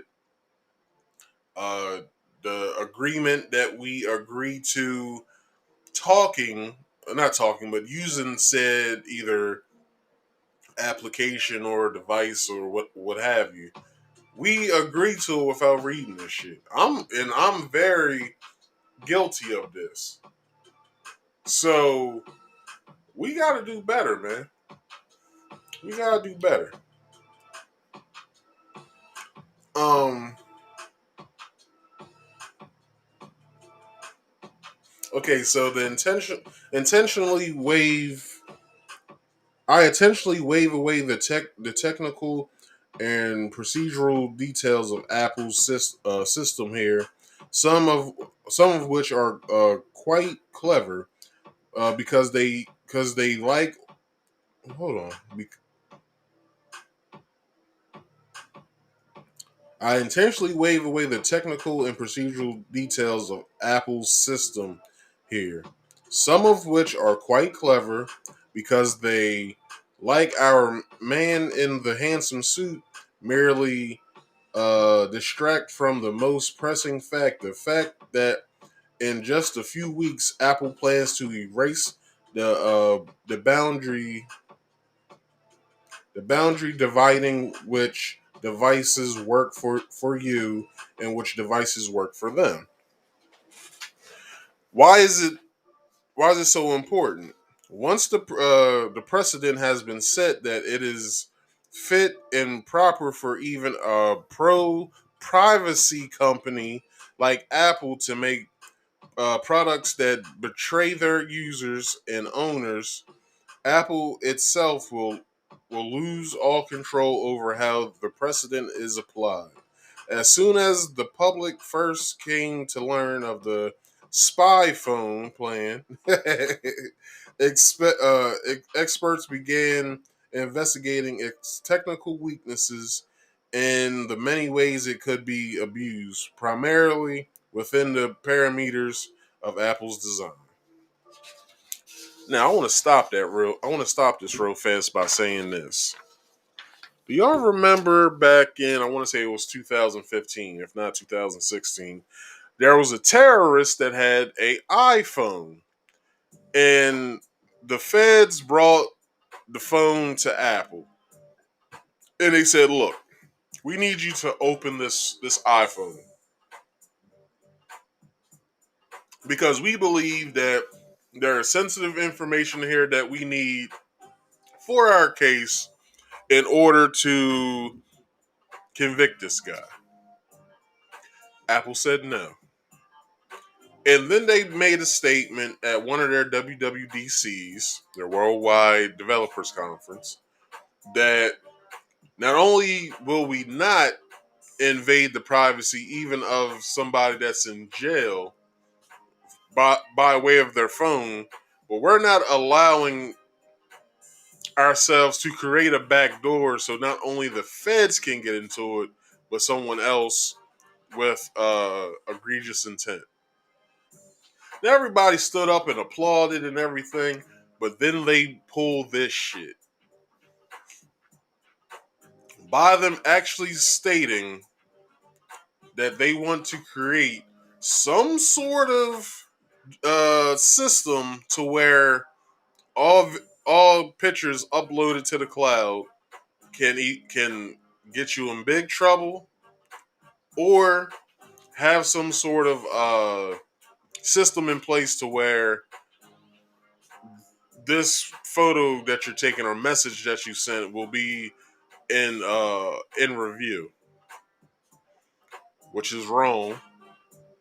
And at that time, when Apple did that statement after us learning about, well, before they made that statement, by us learning about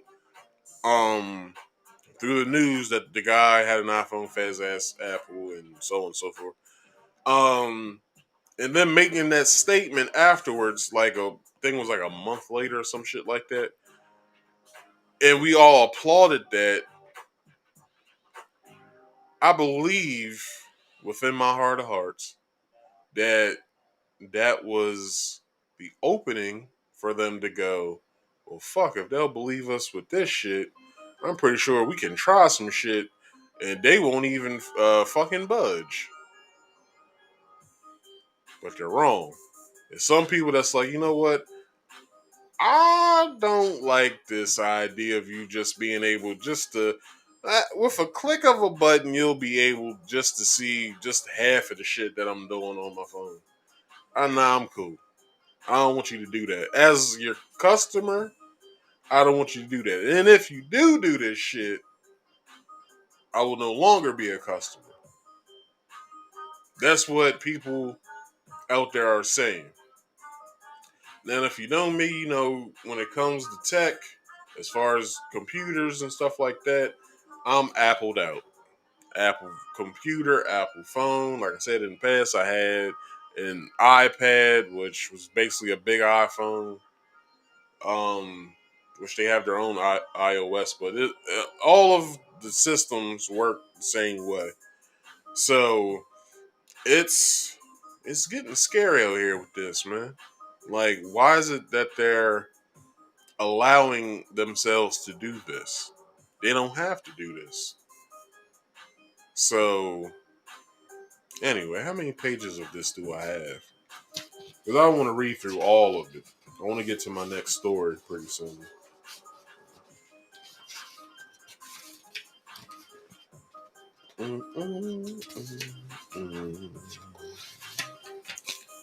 All right, damn. So this is what I'll do.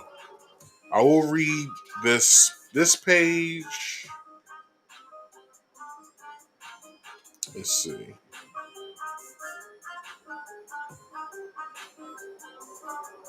I'll read this page and half of the next page. Then I want to move on to my next story. All right. So although these valiant volun, vulnerabilities research efforts have produced compelling evidence that the system is seriously flawed, they also seriously miss the point. Apple gets to decide whether or not their phones will monitor their owners. Infractions from the government, but it's the government that gets to decide the, what constitutes an infraction and how to handle it. For its part, Apple says their system is is in it. Let me slow down.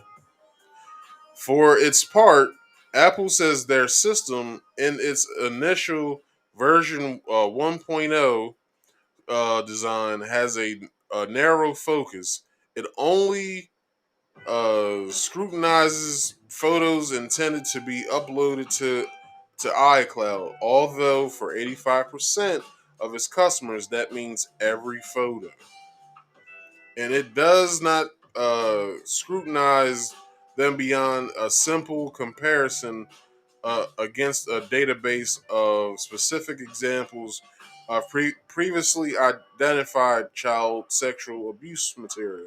CSAM. If you're an enterprising pedophile with a basement full of CSAM tainted iPhones, Apple uh, welcomes you to entirely exempt yourself from these scams by simply flicking the disable iCloud photo switch, a bypass which reveals that this system was never designed to protect children as they would have you believe, but rather to protect their brand. As long as you keep the material off their servers and so keep Apple out of the headlines, Apple doesn't care. So what happens when, in a few years at least, a politician points that out, and in order to protect the children, bills are passed in the legislature to prohibit this disabled bypass, effectively compelling Apple to scan photos that aren't backed up to iCloud. What happens when a party in India demands they start scanning for memes associated with a separatist movement? What happens when the UK uh, demands they scan for library of terroristic images? How long do we have left before the iPhone in your pocket begins quietly filing reports about encountering extremists, political material, or about your presence at a civil uh, disturbance, or simply uh, about your iPhone's possession of a video clip that contains, or maybe not contain, a blurry image of a passerby who resembles, according to the algorithm, a person of interest. If Apple demonstrates the capability and willingness to continuously remotely search every iPhone for evidence of one particular type of crime, These are questions for which they will have no answer, and yet an answer will come, and it will come from the worst lawmakers of the worst governments. This is not a slippery slope; it's a cliff. So I'll end it right there, and I'll do the video because I think I had like 6 more pages to read, but I want to get to this next story because I don't want to be on here as long as I was last week. So, I'm gonna go to page 15. So yeah, if you guys want to look this article up again, the title of the article is this.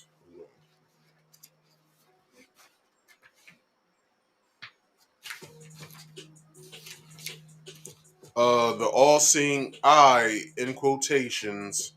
Um, what's that called? Just type in the all-seeing eye. Apple just declared war on your privacy. Look that up on Google and read away. All right. So here's what some people have to say about this. So let me turn this TV on for y'all, and let's get to watching. Good evening, I'm Leland Bitter. Big tech has crossed the Rubicon from wanting to regulate what we can say on Twitter or Facebook to monitoring what we do on our own personal devices. Credit where credit is due to the Financial Times for breaking this story a couple of hours ago. It will be on tomorrow's front page. Apple plan to scan iPhone images raises fears over bulk surveillance. Apple intends to install software on iPhones sold in the United States to scan for child abuse imagery, raising alarm that the move could open the door to surveillance of millions of personal devices. Liberty Vittert is a professor of data science at Washington University in St. Louis, the features editor of the Harvard Data Science Review. Her research centers around facial shape analysis and recognition software, the very same type of software and algorithms that Apple's going to be using. Also, my parents' favorite child. Liberty, you think about this, what could possibly go wrong with just trusting Apple? Well, this is really a cosmic shift in big tech monitoring. First it started off with monitoring what we say publicly or what we put up publicly. And now it's changing to monitoring what is our most personal and most private information that we are not making public in any capacity. And, they always couch it in, trust us, it's for your own good. How could you possibly be against this? But, we saw it with the NSA data surveillance that was only supposed to be for terrorists, and we saw what happened there. Or Facebook recently, it originally started off that they were going to monitor terrorism and child pornography. Then it became Russian disinformation and misinformation. And now all of a sudden they're stopping the COVID lab leak theory or Hunter Biden's laptop. And we see that this slippery slope argument really has truth to it. I was on earlier with a fairly liberal radio host here in Chicago talking about this very issue. And his response was, well, how can you be against catching child abusers? And that seems to be the opening that Apple is using here. Absolutely. And the problem is that even in this wonderful world where we could catch every single child abuser, we have enormous issues with this technology. First of all, we have seen that image recognition is not there yet with the police and facial recognition software and the terrible consequences that have come with that. We know it's not there. And, you think about it, every parent has a picture of their child in a bathtub. Our parents have pictures of us as kids in a bathtub or running through the sprinklers. And how is this recognition system supposed to tell the difference between child pornography or your 3-year-old in the bathtub? And it's this idea that the algorithm is going to find it and then send it back to these supposed human experts. Well, it then opens up your private family moments, your private thoughts, your private pictures that you want to take to some team of supposed human experts to look through and really invade our private lives. Boy, what a change for Apple from 5 years ago when they wouldn't even unlock the phone of a known terrorist who killed 15 Americans and told the FBI, you're on your own. Absolutely. It makes us really question why they're doing this in the first place. And it brings to bear this other issue with these systems, which is bias. It's not the algorithm deciding what's wrong and what's not wrong. It's a human expert deciding what's wrong and what's not wrong. And, what if they all of a sudden decide that an American flag picture is bad or different political rallies are bad? It really is bringing us into this very possible future of an Orwellian society. It is what we are told to be scared of, and we should be scared of it. This is really where the possibility of the Declaration ending, of the possibility of no longer having a democracy in the United States if we allow this slippery slope argument to continue. Well, we're on the slippery slope already, clearly. Your research at Harvard and Washington University talks about these very issues. Liberty, thank you very much. Noteworthy that Apple did not come to the Financial Times for this story. We'll follow it. Thank you very much. All right. So they had a lot to talk about, and a lot of points that they were making, I feel as though are very true. Because if they wouldn't allow a backdoor thing for the government to use, and they wouldn't allow, basically the FBI to go into the said terrorist's phone, and they told him, hey, you're on your own. You have to figure out, crack his code. Now, I'm sure that the feds never got into that man's phone. But this is what we have to look at for us iPhone users. Now, I know the Android people are probably laughing at us, but hey, Android people, all of your information is already being sold as I speak right now. So, we're only catching up to y'all. That's all. So, but yeah, man, like this is very scary because how is it that how is it that we're as customers are about to allow this shit to happen? Like it makes no sense at all. So this is what I want to end this part of my story. Well, this story with. Everybody be very vigilant of what you put on your phone and what you type. Because at the end of one of the, at the end of that article, I put,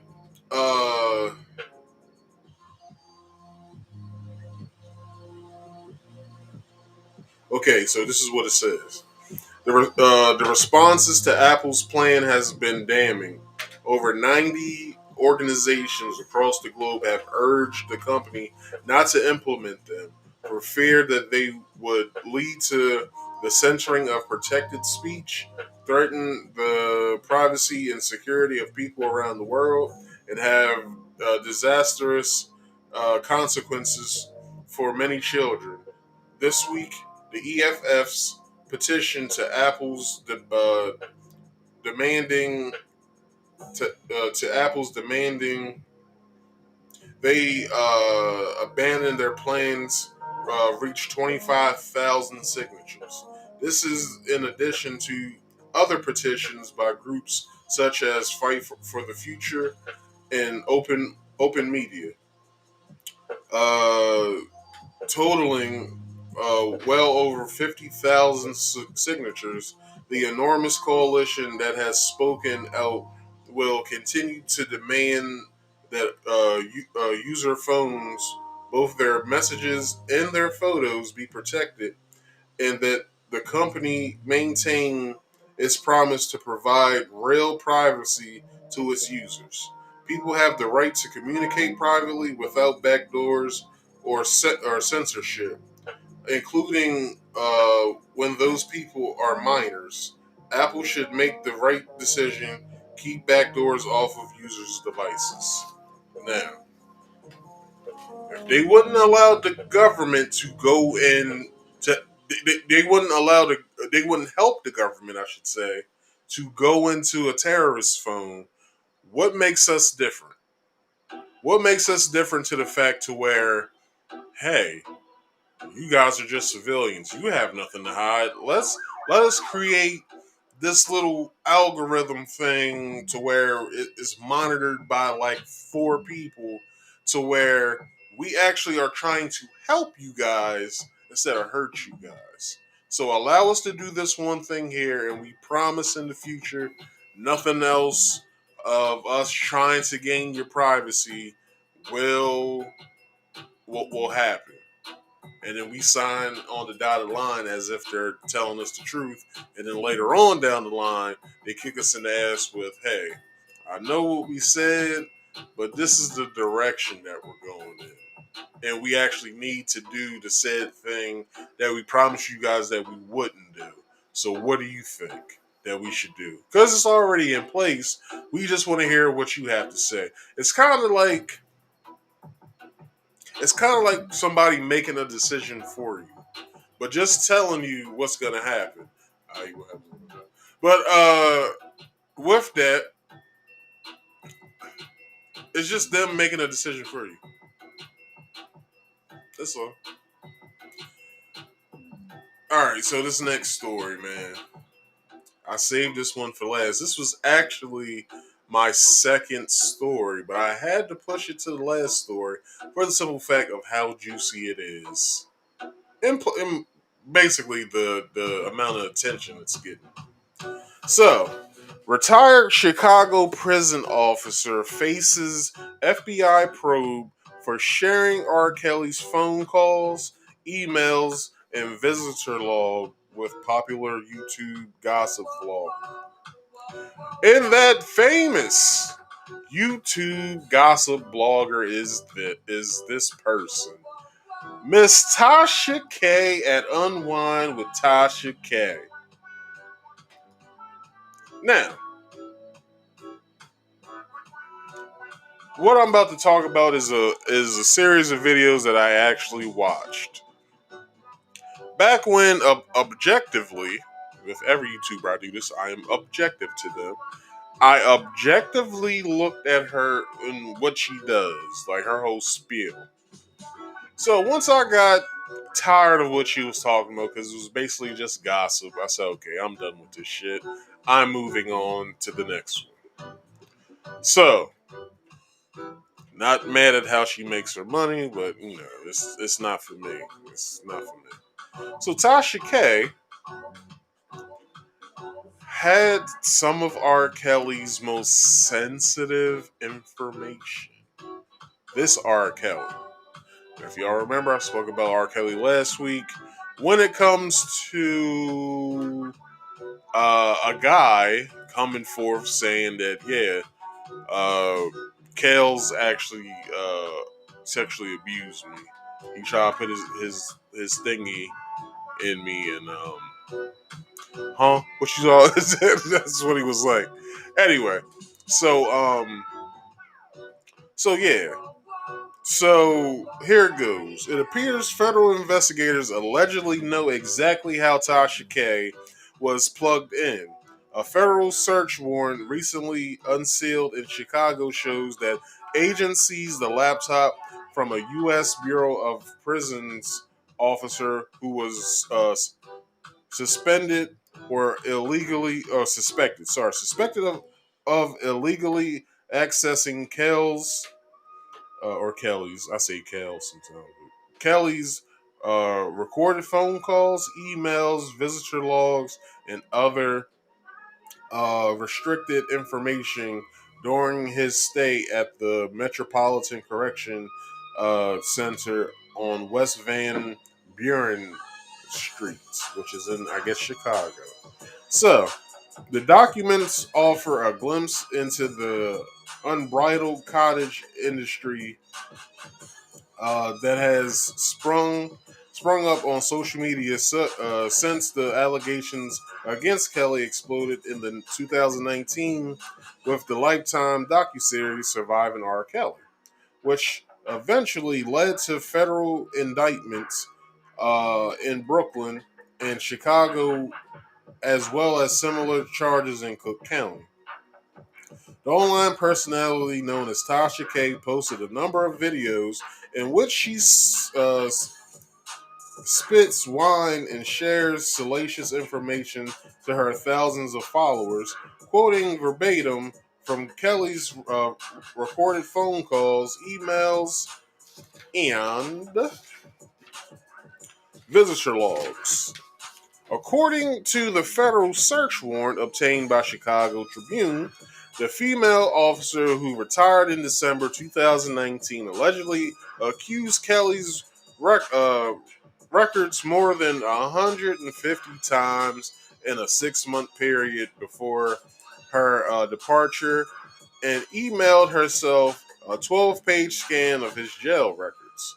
The suspected employee also sent an email from her official BOP email uh, email address to a Gmail address on November 13, 2019, and attached a 12-page document containing Kelly's records according to the affidavit.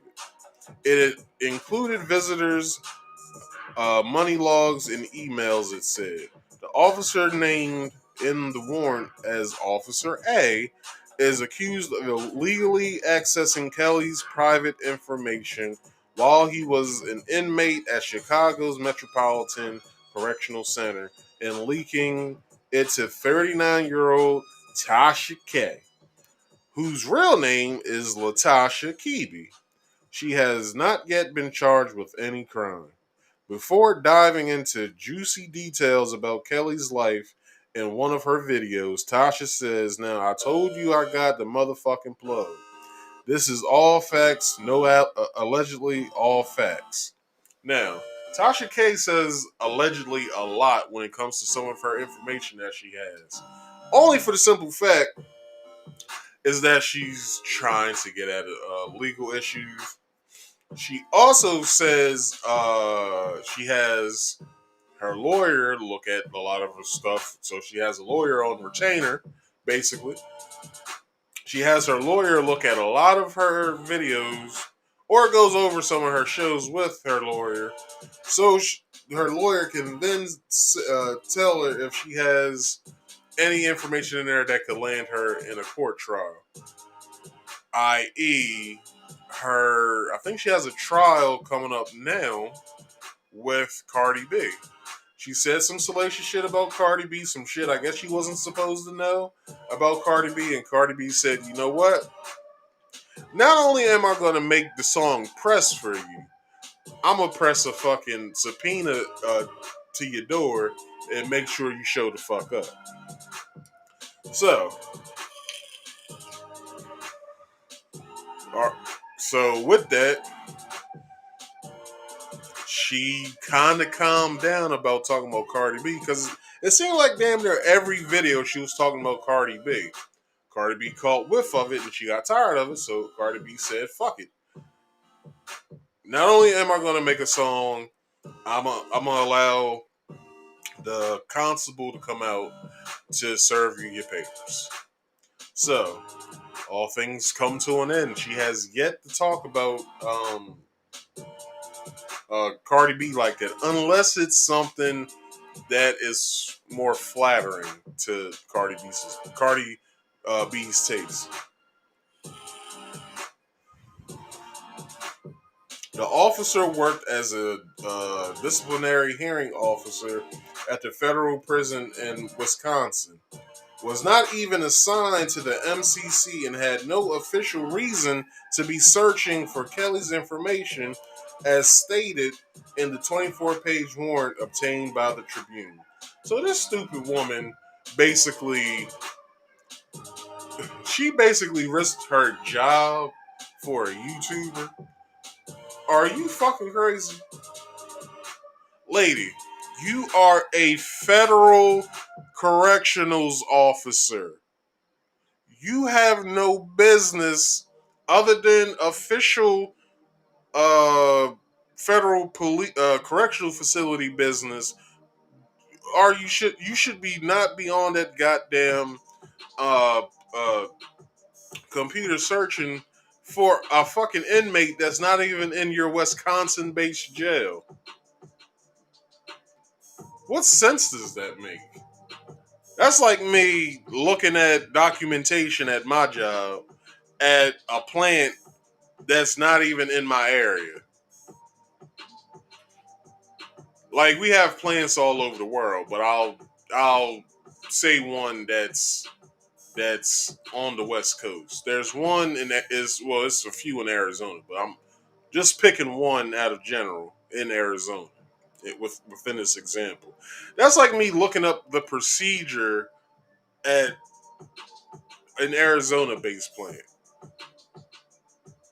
when I'm not even supposed to know that information from Jump Street because I do not work in that facility.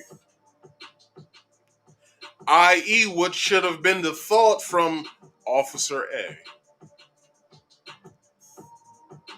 Like, that shit doesn't make any sense. Like, I'm pretty sure you signed some similar paperwork to what I've signed, a confidentiality agreement.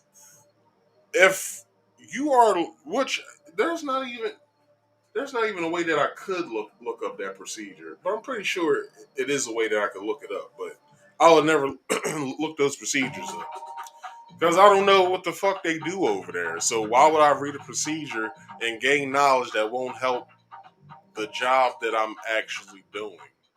Makes no sense. So, some of the private information involves Kelly's continuous relationships with two girlfriends, Jocelyn Savage, and Azrael Clary, which are both the girls' names I forgot last week. So, who were living in his high-rise apartment at a Trump Tower residence in Chicago at the time. Tasha K. Tasha K reveals in one video that Kelly allegedly had a friend bring $1,500 in cash to the apartment to help pay for his girlfriend's bills. The vlogger, who was known for sipping from a giant glass of wine while sharing her gossip, says, yeah, there's a phone tap somewhere and I'm not gonna tell you where it's at. I have the plug. I'm not gonna tell you where I got the information from, but just listen to the damn information, okay? Because at that time, I think people were saying in her chat, her live chat, that she was capping and none of that information that she was divulging was real. But she some way or another shut them up by saying that, by just listening to the information. Now, Tasha K is one of the people who helped this whole surviving R. Kelly phenomenon thing. She interviewed various amounts of the girls that were featured on that show. She interviewed a lot of those girls, as well as I just saw a video last week. She is basically interviewing any damn body that worked for R. Kelly. She interviewed his chef. What, of all people, his chef? What the fuck, man? Now, I can see you like interviewing like a manager or like somebody that was like very like near and dear and close to him. But a goddamn chef that probably doesn't see half of anything of what you talked about. But I would say with that interview that her loyalty lies with Kelly, his chef, because she was saying, because like I said last week, Kelly's trial is underway, and I think it's supposed to end either the end of this month, if not next month, sometime. But they're trying to make the case go for a month. So I only spoke on one part of the case, and it was shocking news to me of him sexually assaulting a 17-year-old dude that's basically my age now, that he basically just told like intimate details about him and R. Kelly's relationship, which all the information shocking. I will make sure that I'll put that video at the end with the end card or whatever when I get the ability to do it. So,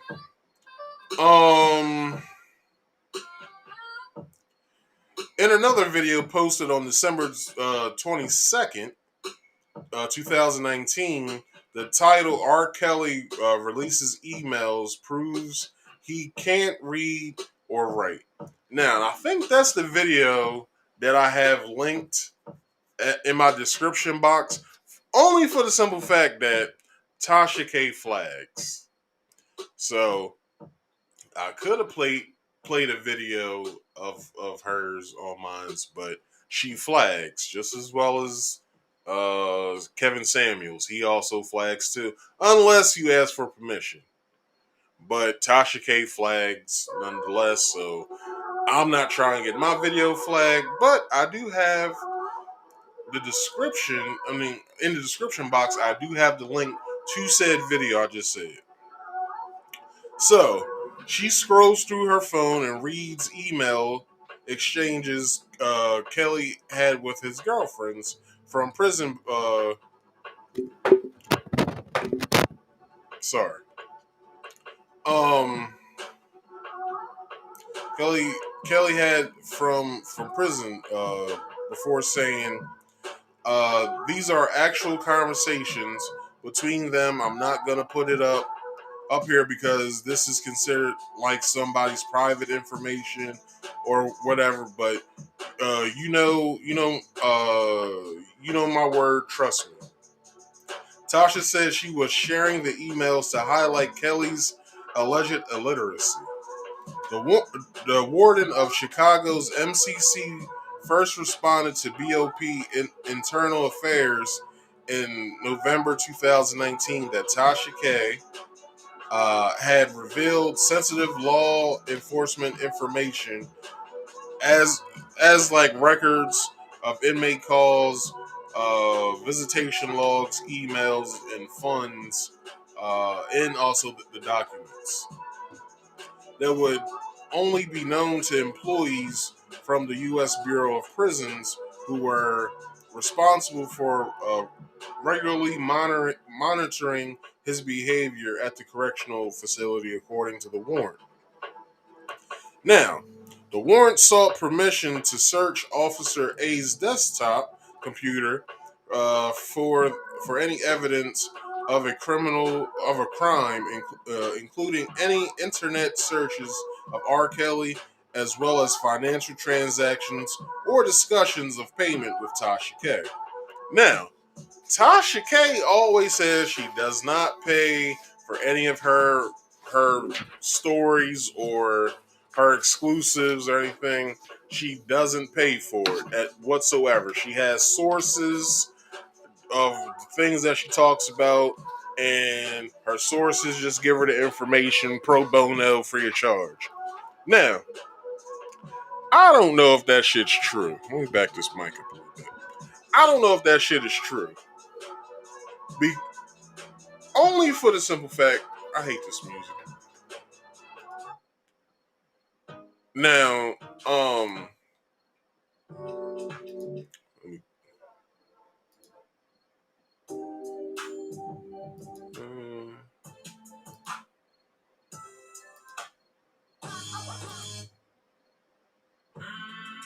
no.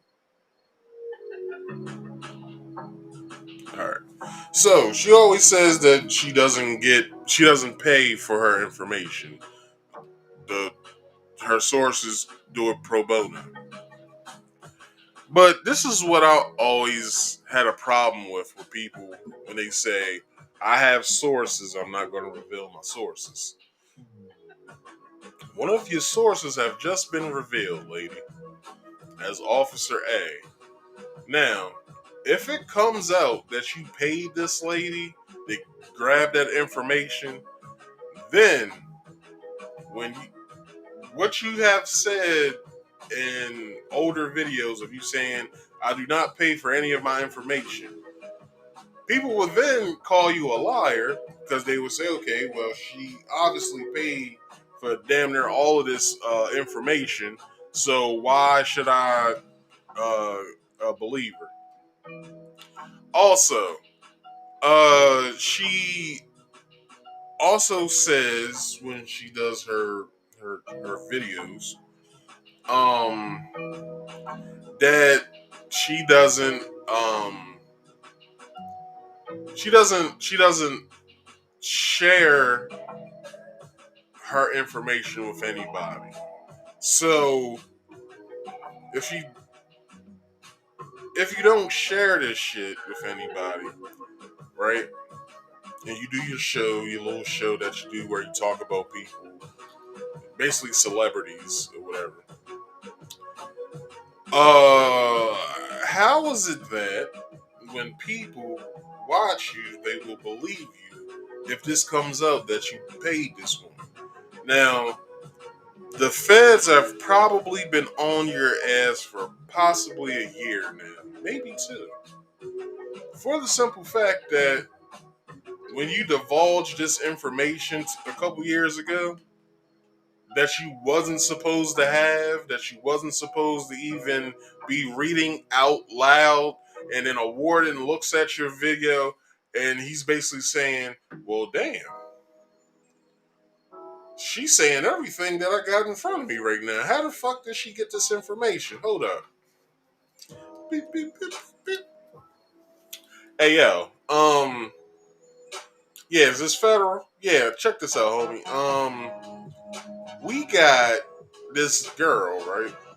She's on this internet show called hold on, let me see what it is. It's called Unwind with Tasha K. Yeah, she's doing some story. She did some story the other day, and everything that she was saying, I can send you all of the paperwork of what she was saying, including the link to her show. You want me to send the link to the show? All right, I'll fax over all the other stuff, but yeah, hold on. You know about this already? Oh, you're investigating this already. Oh, well, all right, carry on then, homie. All right, then. All right, cool. All right, peace. Yeah, like, for real, if she's indicted on any of this shit, each charge that she gets from what she has, what's going on, she can do a year for every charge. Which I think she'll, if it comes to it, it's 5 charges, so she'll only be doing like 5 years. But it's 5 years in a federal prison. Which I heard is a cakewalk, really. A federal prison compared to a state prison. I heard a federal prison is more of a cakewalk than a state prison. So who knows? According to the Chicago Tribune, a review of Officer A's login to the Bureau of Prisons' internal information system revealed that she illegally accessed Kelly's records 153 times between the time Kelly first arrived at MCC in July 2019 and before her retirement in December 2019. So she was doing this shit for basically 6 months. And I can't even remember when Tasha K was doing all this R. Kelly shit. But it was like right around when the Surviving R. Kelly shit came out. That's when she had like a whole slew of R. Kelly material. So who knows how long Tasha K was holding on to this information. The officer also allegedly accessed and printed out Kelly's visitor logs and payments made into and out of his commissary account, which showed who was sending Kelly money while he was in jail. The 39-year-old Atlanta-based blogger from Gwinnett County whose real name is Latasha Keeby, shares her videos as exclusive peeks into entanglements of R. Kelly. Some of her videos include interviews with key players, but other offer information not even shared in court. Tasha K now has 966,000 subscribers on her YouTube, where she posts on the account Unwind with Tasha K, all one word. In 2019, she became embroiled in a legal battle with Cardi B, who she sued for more than $3 million after the pop star allegedly responded to one of her blogger's videos by telling gang members to handle her. According to reporting from TMZ at the time, Cardi B came out successful in their legal battle in July 2021 after a judge couldn't find any evidence that Cardi B made an actual threat. R. Kelly, 54, whose real name is Robert Sylvester Kelly, has been on trial since August 18th for running in an alleged decade-long racketeering scheme targeting women and girls for sex with help from employees and assistants.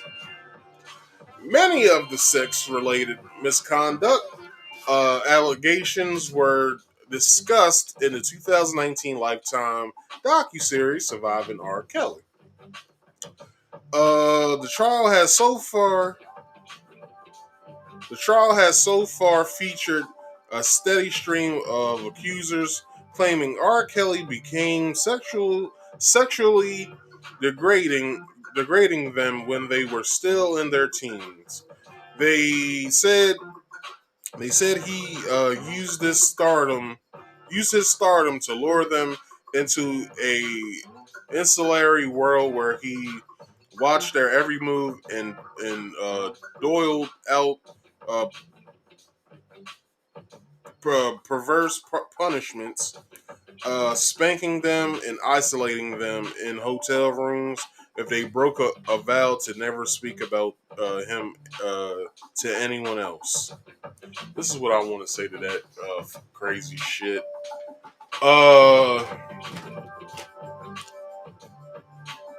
Now this is my honest truth. Let me turn the music down for this. This is my honest truth. I don't feel like R. Kelly lured these girls to him because we all know at a certain point in time. Well, hold on. Let me put this in perspective first before I say what I'm about to say. We all know those girls who were dating 21, 22, 23-year-old dudes when they was like sophomores in high school. We all know those girls. Now, this is what I have to say about the whole this is what I have to say. As well as this is probably a racketeering case, this is also a RICO case. To me. And this is why it's a RICO case. For the simple fact that not only did the parents excuse me, did the parents take said girls to these concerts to meet R. Kelly, but their friends are also, because you remember with the one Latino chick, she said that her and her friend was in a mall. They saw R. Kelly. Then somebody who worked for him came back with his number and said, call him later. Then she's somehow in his hotel room uh, having dinner, and she's trying to talk to him about having a music career. Now look, she also said her friend helped her put on makeup and put out and pick out her outfit. Now, how was that? How is that R. Kelly luring these girls to them if she went on her own will? These parents made a fucking decision for their kids to then be around R. Kelly, knowing since 2001, since that videotape came out of allegedly him, of that videotape coming out that he is, if he is, because I don't know, I wasn't around him, if he is a sexual deviant or not.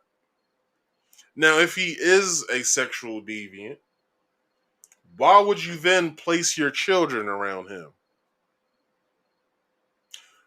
It must be something about the money that they want.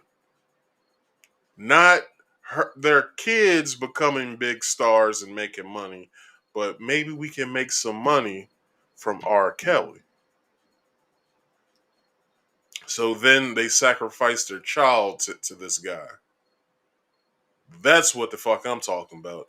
It's not just a racketeering case of sexual deviancy on young girls. It's a fucking RICO case because there's a lot of moving parts in this shit. If every girl says that they was coerced by R. Kelly to have sex with him and multiple people, and then you got the girls that were with him since 17 now are grown women, 18 and up, having sex with 16 and 14 and 15-year-old girls. Why aren't they on trial? Like, you had the one girl, the black chick, her name escapes me, which I don't care. She actually admitted multiple times, even on Tasha K's show, yes, I had sex with like two girls. They was like 15, I think, at the time. Blah, blah, blah, blah. The only reason why I did it is because R. Kelly asked me to. But you're grown. You can say no. But you went along with it, which then becomes statutorial rape. Because there's two grown people in this, yourself and R. Kelly. Then you have this young 14-year-old girl there. Then you have sex with her. What about that makes sense to you? Like, this shit is fucking crazy. Now, I don't mind for R. Kelly being behind bars, but this is what I do mind. That the people who they say were coerced aren't going behind bars as well for sleeping with little girls. Because how is it that R. Kelly is to blame for all of this if other people had hands in this? Gotta remember, they said R. Kelly has girls recruit other girls. Most of those girls are older, 18 and up. R. Kelly himself has said, I don't do this. I don't mess with, well, hold on. It was that one interview in 2000 and I think it was 7. Maybe no, 2005. When that interviewer Torre said, "So, R. Kelly, do you have any relationships with teenage girls?" This nigga said, R. Kelly said, when you say teenage, how are we talking? Nigga, what?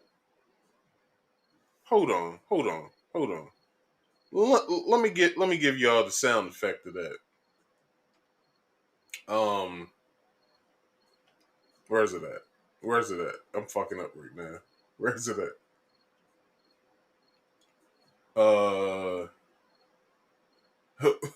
Well, fuck that. I won't say that. Excuse me, bitch. Like, what the fuck is you talking about?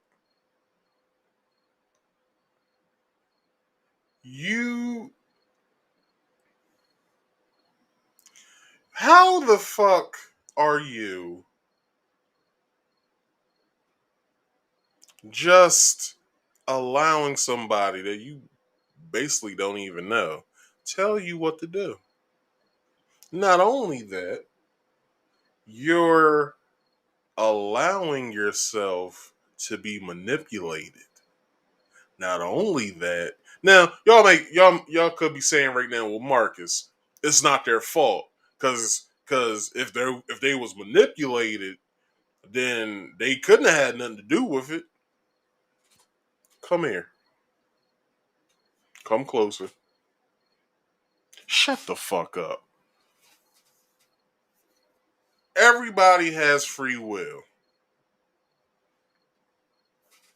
Jesus made that possible for us to have free will. Now, how isn't it that we don't see other people involved with this, along with Aaliyah's uncle Barry Hankerson, not on trial?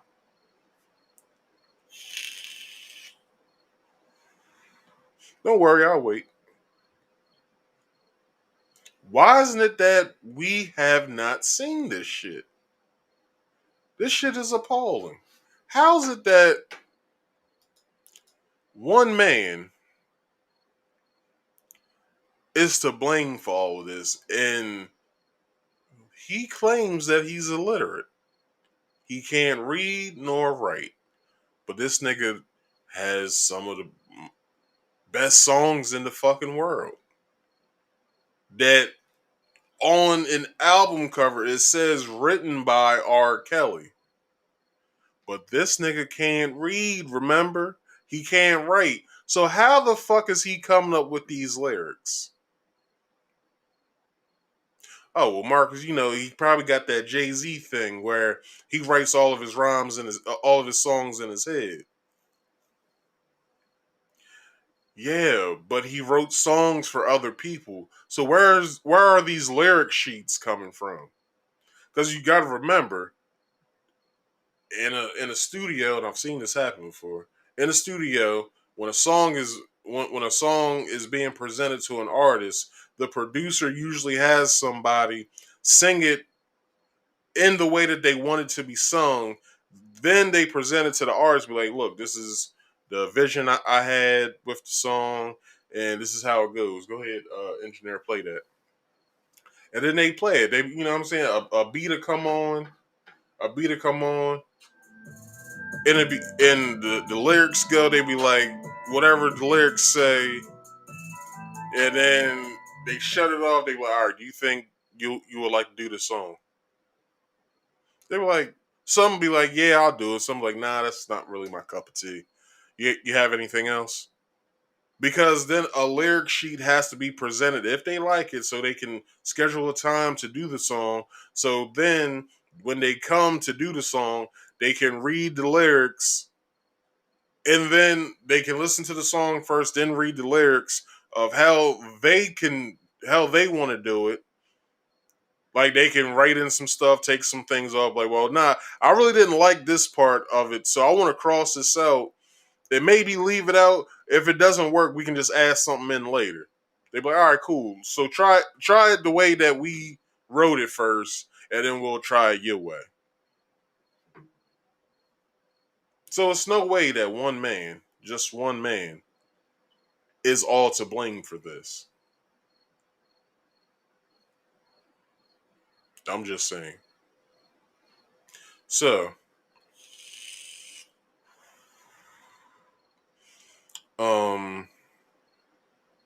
last Monday, Kelly's first male accuser, and I brought that up last week.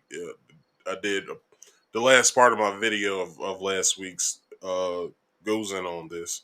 So last Monday, Kelly's first male accuser testified that he offered him help with his music career in exchange for sexual favors.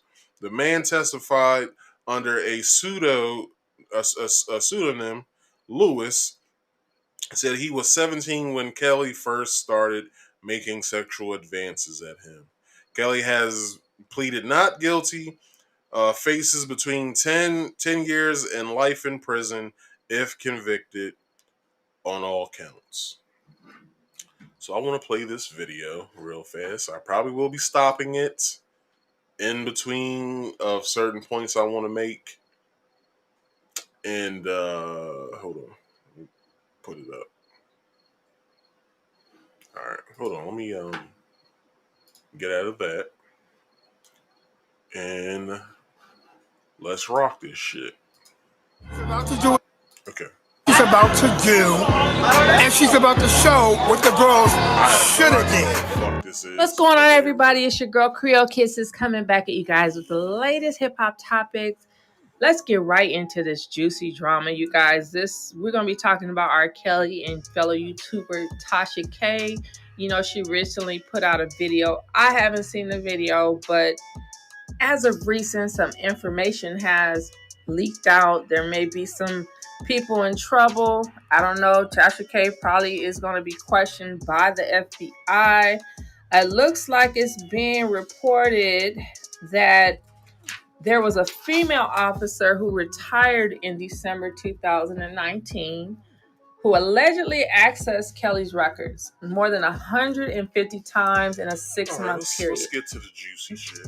And they were the ones that were stated in a 24-page warrant, which has been obtained by the Tribune. Some of the private information involves. I have the plug. I'm not going to tell you where I got the information because this is considered like somebody's private information.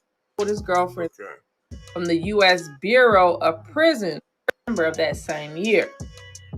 So the officer, she accessed and printed out R. Kelly's visitor logs, his payments made into and out of his commissary account, which show who was sending Kelly's money while he was in jail. She's just telling all the business, okay? And apparently she probably sold it over to Tasha K so that Tasha K could reveal it. So you guys, this information hasn't even hit the court. They haven't even, they're still going through trial right now, and they haven't even presented this information to the courts.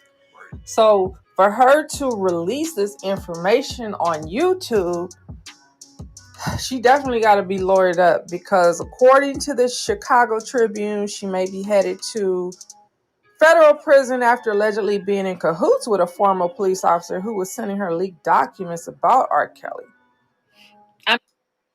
I mean, think about it.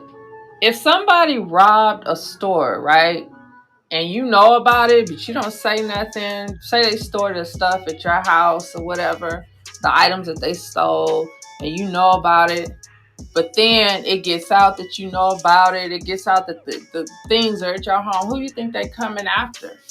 You, nigga. Not the girl that's talking, but Tasha K. All that information she divulged on her show was not supposed to see the light of day at all. Which, by that information being divulged and the prosecution not knowing that information was out, it can lead Kelly's trial to go into mistrial, which means everything that they had gathered before all this shit came out, they have to go back and search for more shit and can't use any of that old shit. Possibly. So, like I said, Tasha K could do some time behind this shit. Because she was not supposed to know that information. It's crazy. All right. Not only the person that stole, but you're a part of that too. So the same applies in this. If you are working for the government, federal government, that information that you see day to day, look, I can tell y'all this because I've worked around the government. And I know, even in a hospital, you cannot reveal certain information due to HIPAA laws. So, if you know this information, you release it, and they find out about it, your butt is in trouble. Okay? So she definitely gonna have to be lawyered up too. This retired officer She's going to have to explain, but I don't even know if that's going to work. She's going to probably do time. Tasha K, I don't know. I know she's probably got her attorneys ready to go, but this is serious. You cannot reveal information that has not even been released in a courtroom and heard by a federal judge. You cannot do that.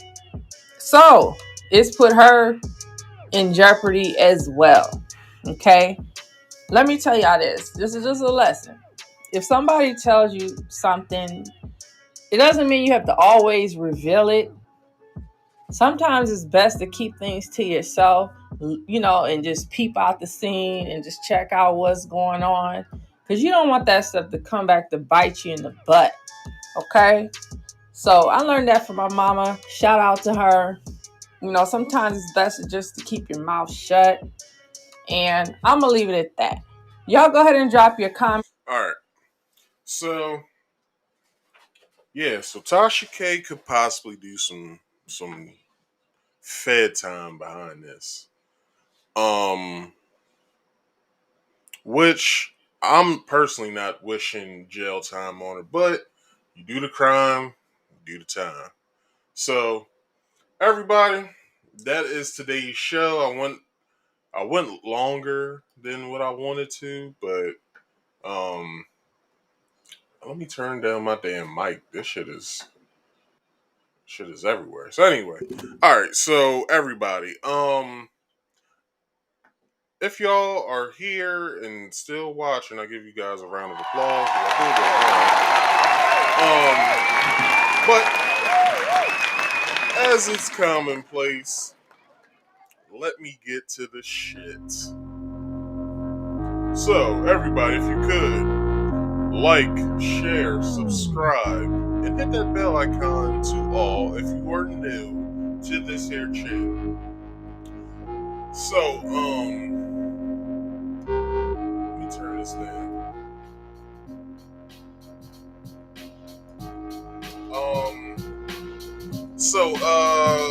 Also, everybody, Marcus Speaks Play is on Fridays at 6:30 p.m. Eastern Standard Time, as well on Marcus Speaks Live is on Saturdays at 6:30 p.m. Eastern Standard Time. So please know what your time zone is when I go live. Alright? If you have the notifications already set up, you'll just see my notifications come up. So, also with that,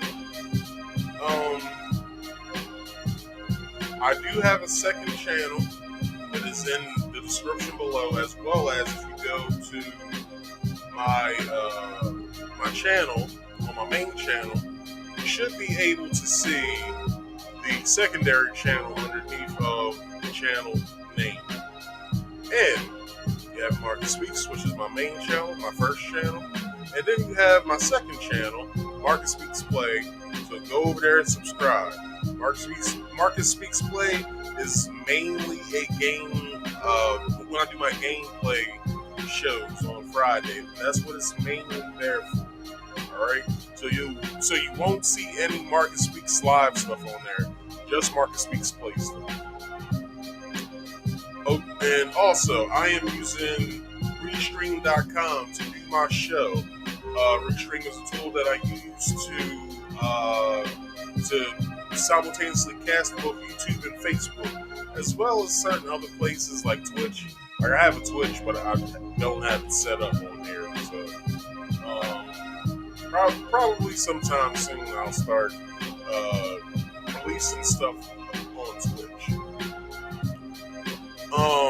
But if you have any show ideas or any story recommendations, as well as game recommendations, for either my podcast or Marcus Speaks Play, please leave them either in the live chat, or comment section on either Facebook or YouTube, and you can hit me up in my DMs on my social medias.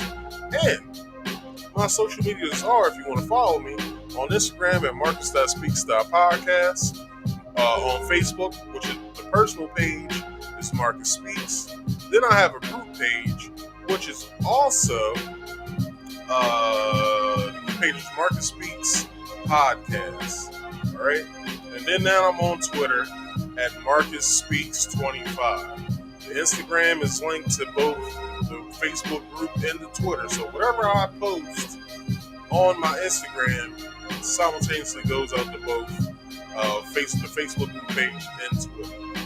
So everybody, if you could, again, like this video, share this video, subscribe to my channels, hit that bell to all on both of them so you get all my notifications, alright? So everybody, once again, thanks for another good show. I thank you for watching, and I will catch you next week. Peace the hell out. Alright?